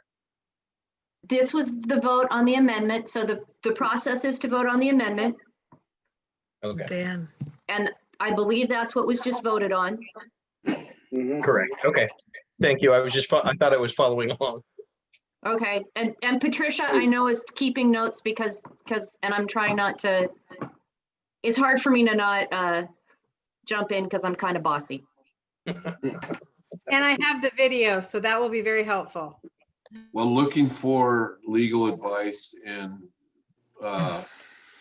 Robert's Rules advice, we look to you, Patrice, on these difficult maneuvers here. So noted. Thank you. So voted on the amendments, so now we need to vote. Do we need to vote to post? We need one more vote. Yes. The To postpone it. Yeah. Call for a vote. Motion. Call for a vote. So what was that? I didn't catch what. We need one more vote, Mayor Shave. We need to Right. vote to postpone it. But I didn't catch what Josh said. Oh, and it was. I just said I motioned to call it to vote. Call for the vote. Yeah. Oh, okay. All in favor of the amended report? Aye. Aye. Aye. Aye. Any opposed? The motion passes. Who has more fun than we do? And you'll all be so happy to hear I'm finished. That's all for finance. All right. Thank you. So now we'll move to Councilman Kennedy, who's the committee chair for Public Works. Do you have a report? Thank you, Mayor Shave. Yes, I do. Public Works Committee met yesterday afternoon at 4 o'clock via telephone conference. We had much lively discussion over our agenda items, as we usually do, which I think is fantastic that we have a lot of people asking really good questions and really going over things. We also discussed moving those meetings to the Zoom format. We've been still using the older just call-in system. So the next meeting we have should be via Zoom. So we will all be able to see each other. And since we have a lot of items on the agenda tonight, I'm just gonna move right into it. So first thing on the agenda, I move to adopt the report from Public Works and the Public Works Director, recommending that the mayor shall be authorized to execute the lease option agreement with the Port of Grays Harbor for the proposed site of the new Fry Creek pump station. Ramsey, second.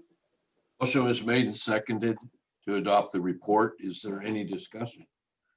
Just under discussion, Rick had mentioned that the port has been very supportive of the city's efforts for the levee and also with putting the Fry Creek pump station in. So we're getting a really fantastic deal here. And it's really nice to have that kind of support from the port.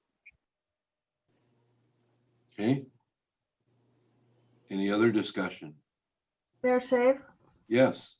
Since I do live in the West End, I just want to share that Fry Creek flooding and chronic flooding in the West End is one of the reasons I got on the council.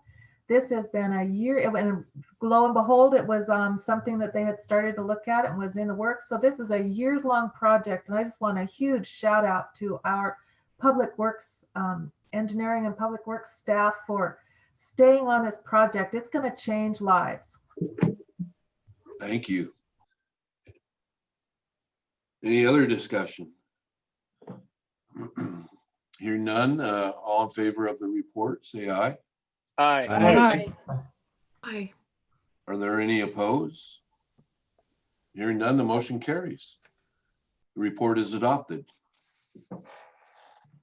I move to adopt the report from the Public Works and Public Works Director recommending that the City Council shall pass a resolution reserving and obligating funding from RCO Agreement 18-1214 as match for grant applications for construction financing of the new Fry Creek Pump Station. Clancy, second. Motion was made and seconded to adopt this report. Is there any discussion? Yes, Mayor. This is actually kind of a neat thing that I've seen the Public Works Department do a few times. We got some money from a different area, and it was pretty open as to what it could be used for. And so this is actually being used to get more money from other grants so that we can really maximize how we're using those funds. So I love seeing these because it's showing some really really great work at Public Works with using our money wisely. Thank you. Any other discussion? Hearing none, all in favor of the report, say aye. Aye. Aye. Any opposed? The motion carries. The report is adopted. Right.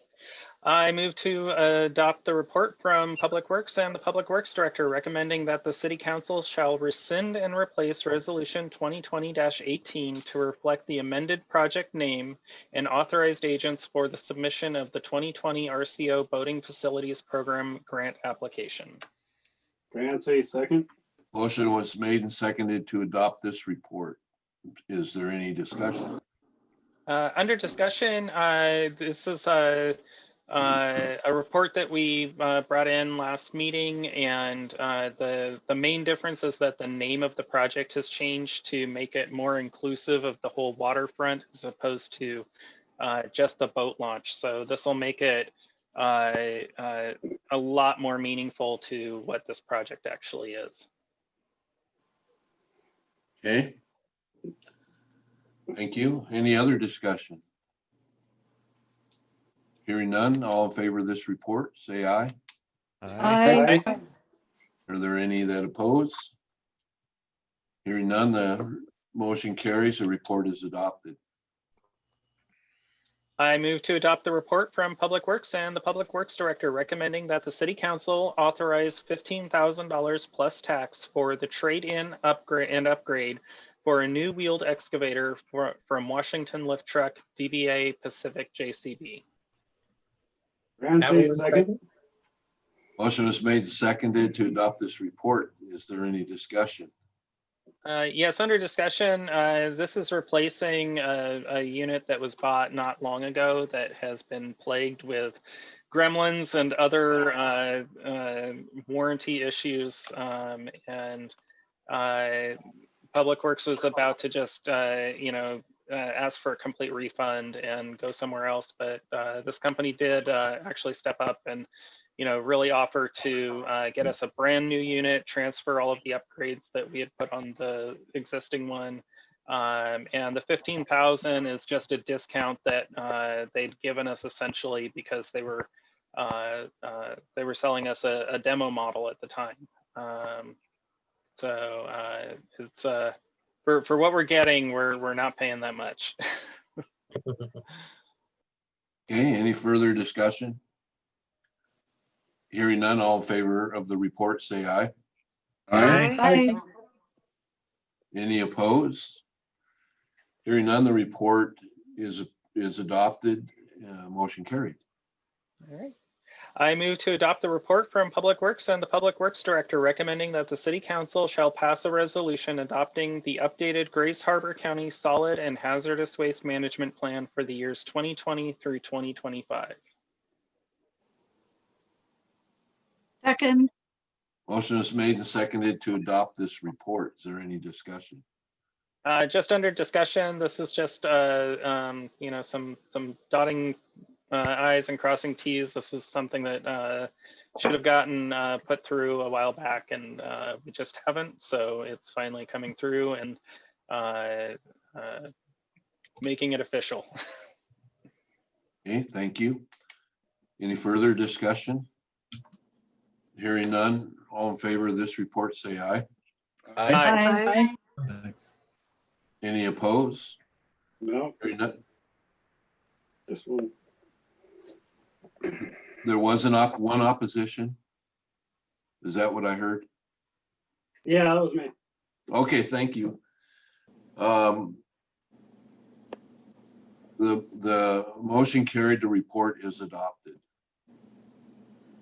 Okay, I move to, this one was not on our agenda, but I move to adopt correspondence from LeMay Enterprises, Inc. regarding annual increase for the garbage and curbside recycling contract. Mackey, second. The motion was made and seconded to adopt this report or correspondence. Is there any discussion? Thank you, Patrice. Yeah, there is under the contract with LeMay an annual notice that is required to City Council of rate adjustments. It was my intent initially to bring this forward. At this one, I did not provide it here, so I'm not sure who provided it. I apologize for not having that information. I can provide more information at the first November meeting, and it will still provide an opportunity to look at it and give a report. So that's what I know about a rate adjustment. It's an annual rate adjustment in line with the contract. Thank you. Is there any other discussion? It sounds like we don't really know what the rate adjustment is yet. There is correspondence from LeMay. I just, unfortunately, it's been a pretty hectic past couple of weeks in my office. And so I didn't get it on the agenda this week. So I'm not sure where this came from. The process. So should we make a motion to table this until the next meeting so that we can? I'll just make a motion to table this until the next council meeting so that we can make sure it's done proper. Second that.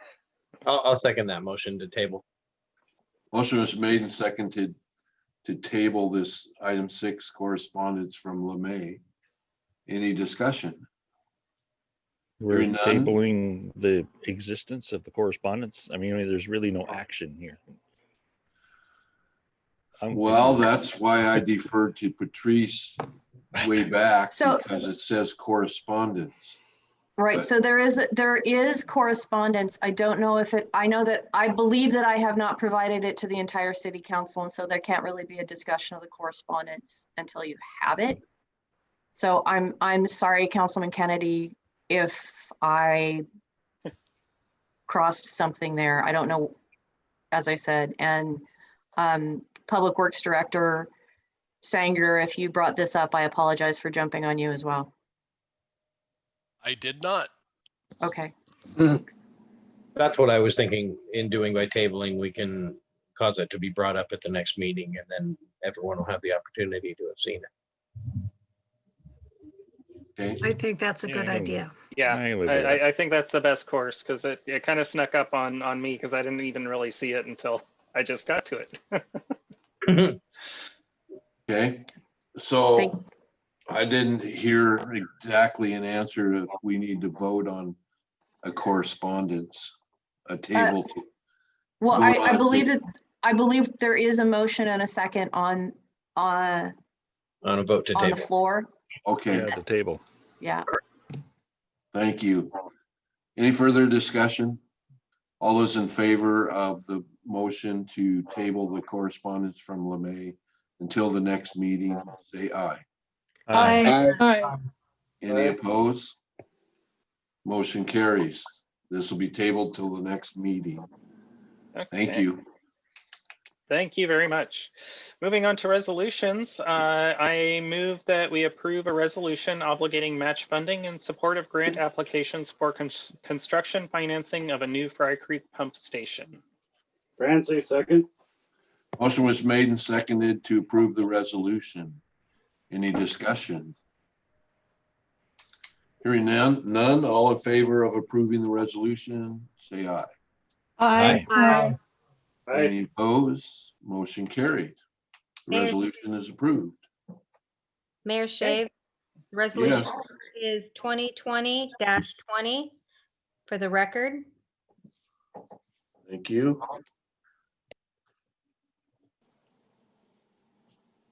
That's 20 resolutions so far this year.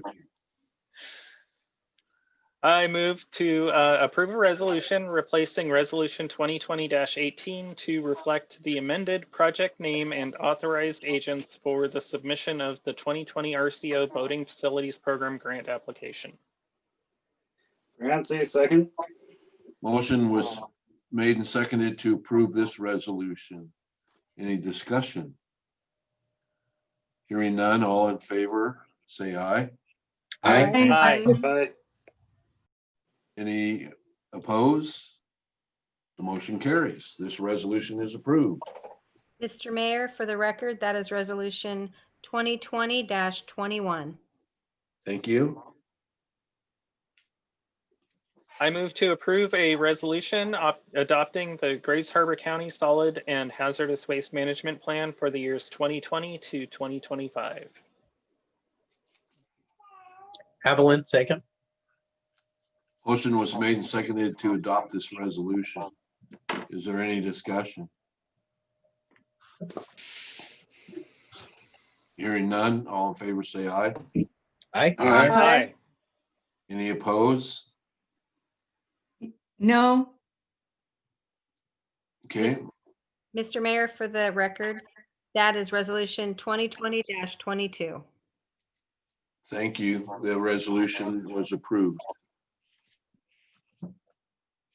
And there's no further business from Public Works. Thank you. We'll move on to Councilmember Tawny Andrews, who is the chair of the Public Safety Committee. Do you have a report?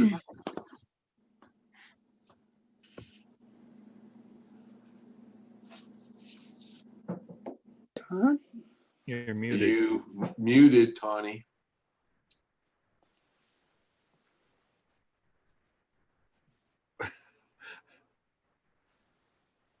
There you go.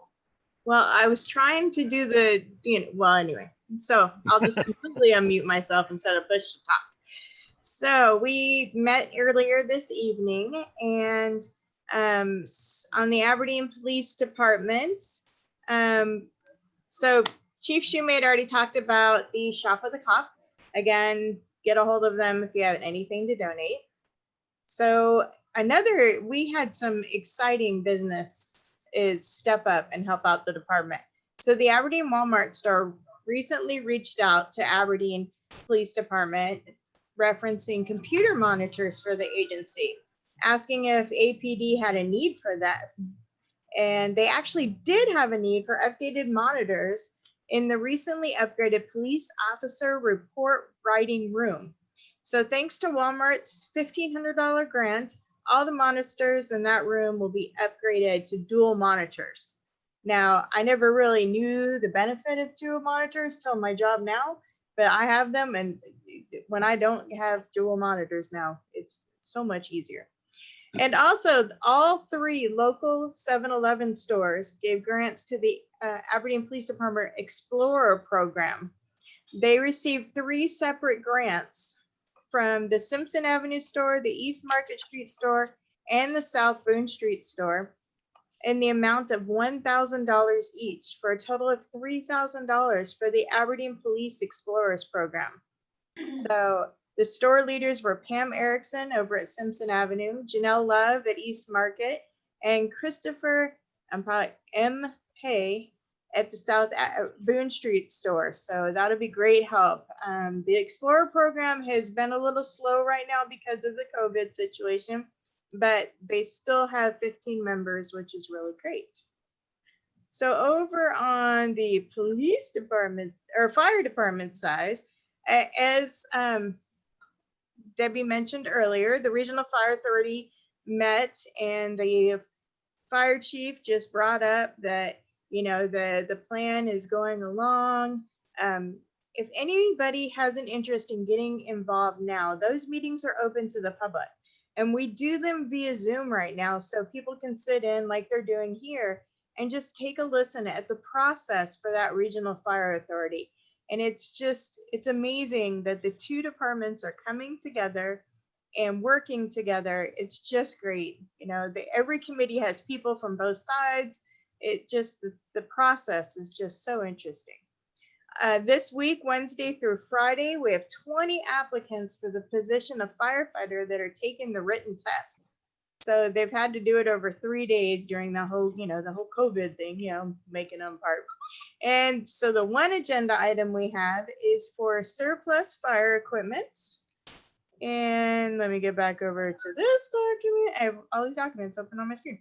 Okay, so, so it's some generators and they've already replaced them, but we're gonna sell them, or the fire department would like to sell them on the auction site to recoup a little money. So we have a report from Public Safety and the Fire Chief recommending that the Mayor and Finance Director be authorized to declare the equipment surplus and sold, with the proceeds placed into the Fire Department's Equipment Reserve Replacement Fund for future replacement of equipment. I move we accept this report. Francie, second. Motion was made and seconded to adopt this report. Is there any discussion? Hearing none, all in favor say aye. Aye. Any opposed? Motion carried. This report is adopted. All right, and that'll be it from Public Safety. Thank you. Special agenda items, Council President Shaw. Thank you, Mayor Shave. Under special agenda items, we have a report from the Parks Director recommending that the City Council approve the accession of certain items listed into the city's museum collection. I move we adopt this report. Francie, second. Report was, or motion was made and seconded. Any discussion? Hearing none, all in favor say aye. Aye. Any opposed? The motion carries. The report is adopted. Under ordinances, we have the first reading of Bill number 20-05, an ordinance relating to the disposition of surplus real property, adding a new chapter 3.110, disposition of surplus real property. Francie, second. Motion was made and seconded to approve the first reading of Bill number 20-05. Is there any discussion? Mayor Shave? Yes. I guess it doesn't really matter, but I think it's always been our preference that ordinances come through one of our standing committees. So there's been no prior council review of this ordinance before it got on the agenda. So I would just encourage all council members at this point to take a careful look at it, because it's not come to us through any vetting process by one of our standing committees. Okay, thank you. Any other discussion? Hearing none, all in favor, say aye. Aye. Any opposed?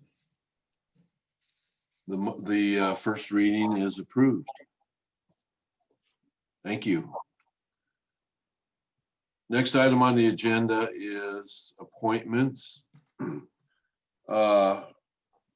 We have an appointment seat. We have a seat open, one position on the Parks Board.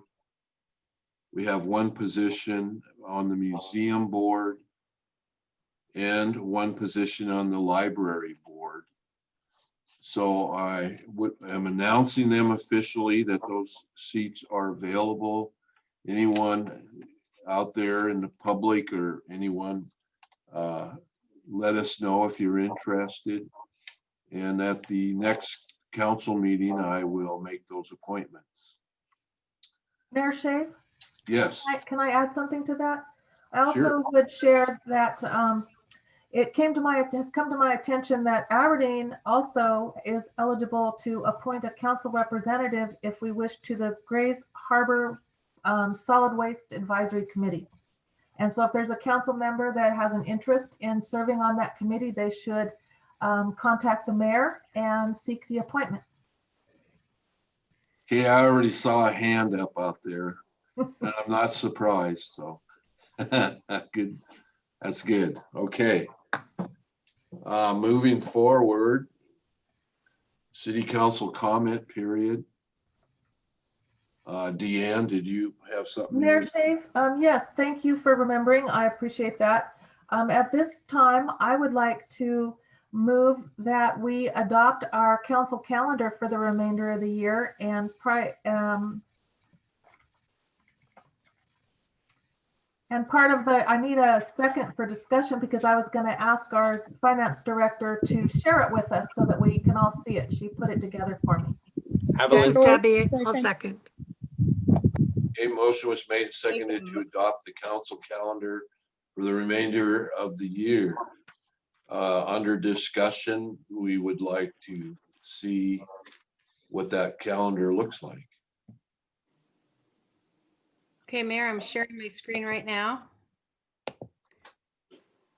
So the calendar council meetings that we show are Tuesday, November 10th, 2020, Wednesday, November 25th, 2020, and Wednesday, December 23rd, 2020. And then also 2 workshops, Tuesday, November 17th and Wednesday, November 18th for the budget workshops. So the question for the council is whether they won the Tuesday, November 10th is because Veterans Day falls on the 11th, and that's a Wednesday. So we would, if we want to have a meeting that week, it would be, it's recommended to have it on Tuesday.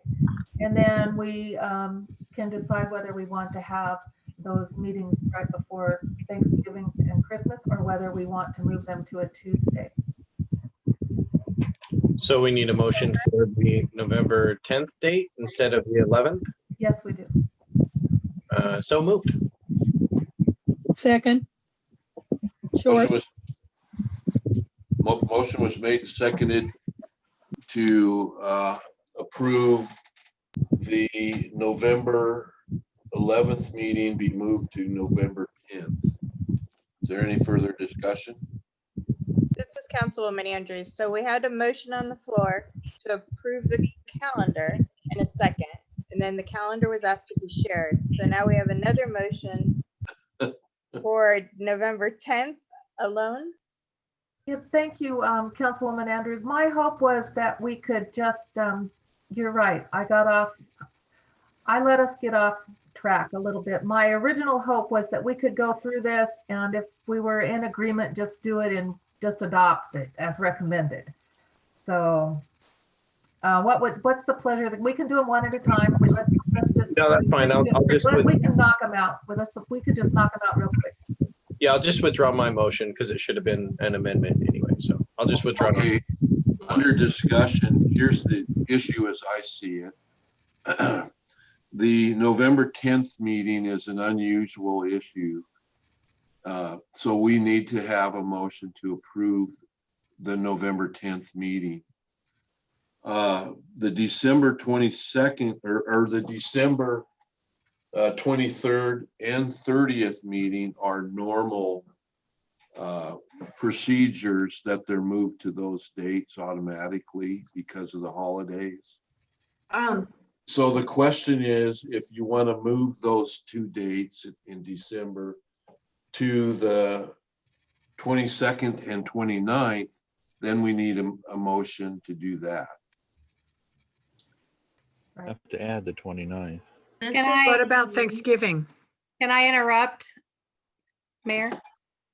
Yes, absolutely. So November 25th and December 23rd are both on the correct Wednesday date, but because they both, one falls before Thanksgiving Day and one falls before Christmas Eve, I didn't know if that's something that you as council leave as is or choose to move. So that was what brought that question up. In the city, RCWs, it's allowed, it says that if on the holidays, the meetings can be moved a day ahead or be, prior to the holiday, if it falls on that day. But technically it's not the holiday. Right. She's pointing out Thanksgiving Day is actually the Thursday after our scheduled meeting. Right. Those Wednesdays aren't affected, but what I'm saying is there was I had been approached prior to this to see about moving them 3 days to the Tuesday as well as the 10th, which would require a vote. Right, and that's why the 25th is being brought up, because Wednesday, November 25th is the day before Thanksgiving. So by your definition, it's not automatic because it's not on a holiday. Thanksgiving Eve. And I believe the date for November 10th for the Veterans Day conflict has already been published, that we would have the meeting that day. I know But it's we on haven't my. voted on it, so it's not legal. We have to approve it. We have to approve any of these date changes. I know the mayor is saying that it's allowed, but as council, we still have to approve that, because on our calendar, on our printed calendar that we printed for the year, we had the Wednesday date. Thank you. That You're makes more sense. The one that I have that's printed says that the meeting for that would be on the 11th would be held on the 10th. Yes, it does. You're correct. We never voted on that, and our charter only allows, the only holidays that are automatically moved are Christmas and Thanksgiving, Christmas, and New Year's. So Exactly. Veterans Day, even though this calendar was printed with the 10th, we never voted on it. That's right.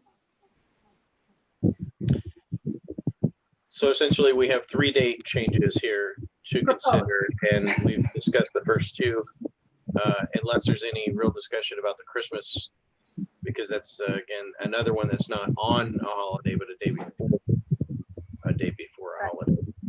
There's been times in the past when a number of council members were going to be out of town with family or something. That's right. Most of the week for sometimes Thanksgiving, sometimes Christmas or New Year's week. And so it's been brought up to move the meeting an extra day ahead. And that's all we don't have to move them. It's just, if we want to move them, we have to vote on it separately. If staff's recommendation is to move all of the Wednesday meetings as described in the shared screen to the Tuesday, then I would move that we approve that recommendation. I would second that. Okay. They're essentially amending your motion there. We already have a motion on the table to do that. We've got a bunch of them flying around.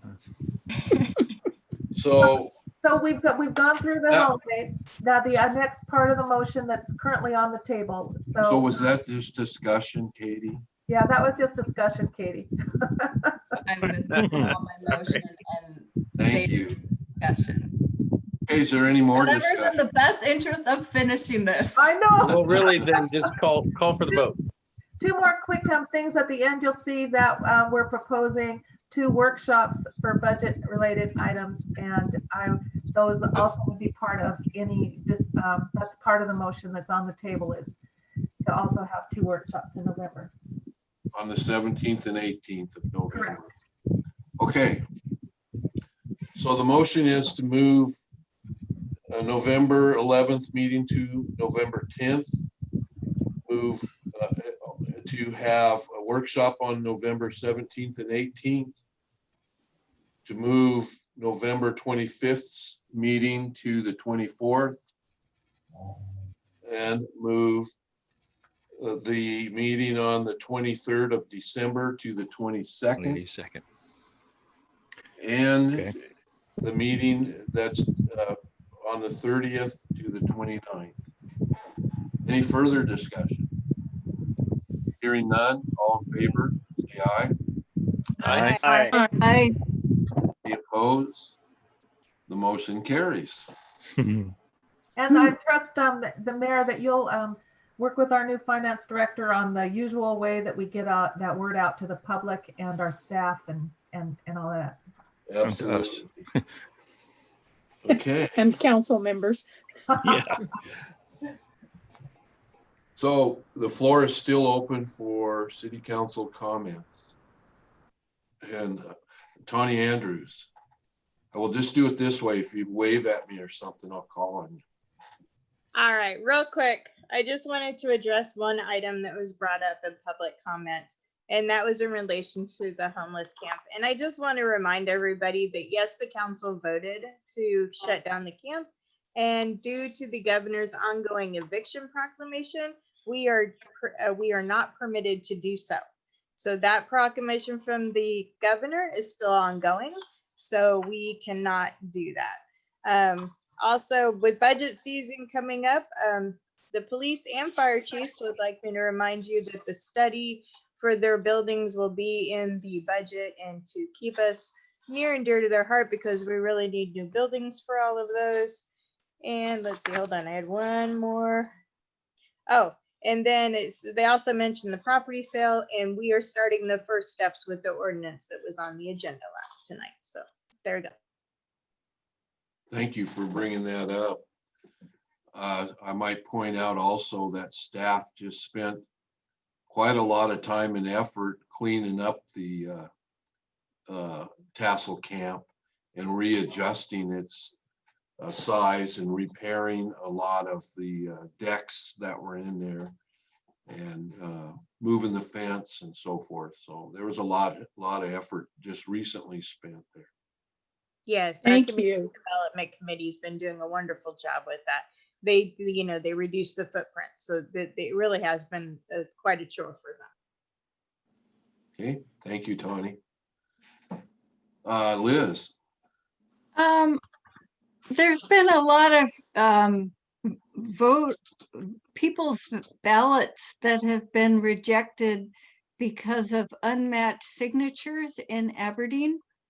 And so people should go to the Grace Harbor Auditor's website, and from there they can download a signature update form.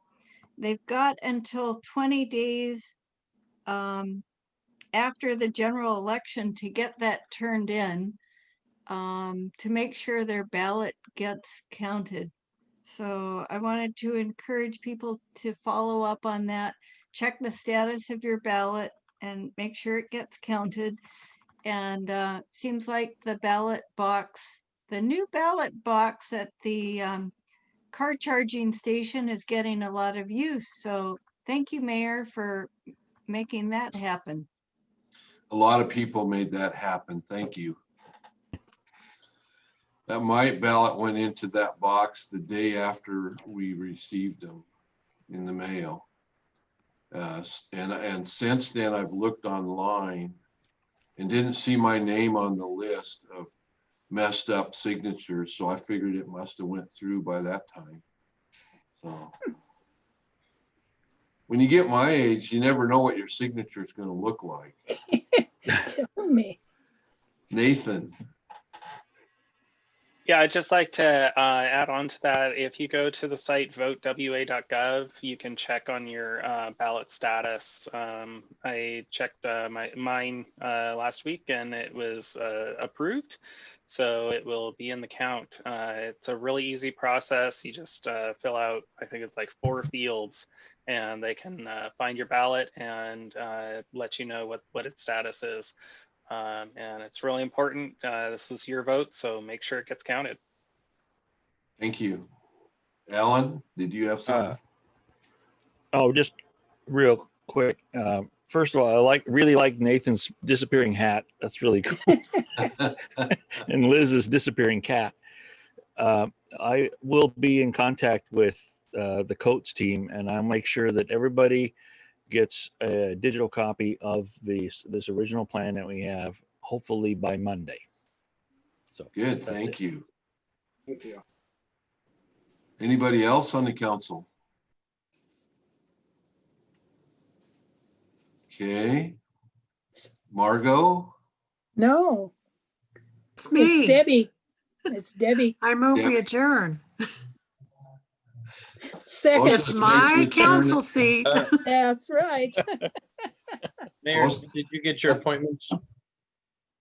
Yeah, I mentioned one position on the park board, one position on the museum board, and one position on the library board. And hopefully I'll get some responses, and next council meeting, I'll appoint those positions. Thank you. Happy Anybody birthday, else? Nathan. Okay, Thank you. motion was made, and seconded to adjourn, and unless there's any objection, I will call us adjourned. Good night, everyone. Good Good night. night. Have a good night, everybody. Thanks, Thank everyone. you. Stay healthy. How do you get out of this? There we go. Yeah.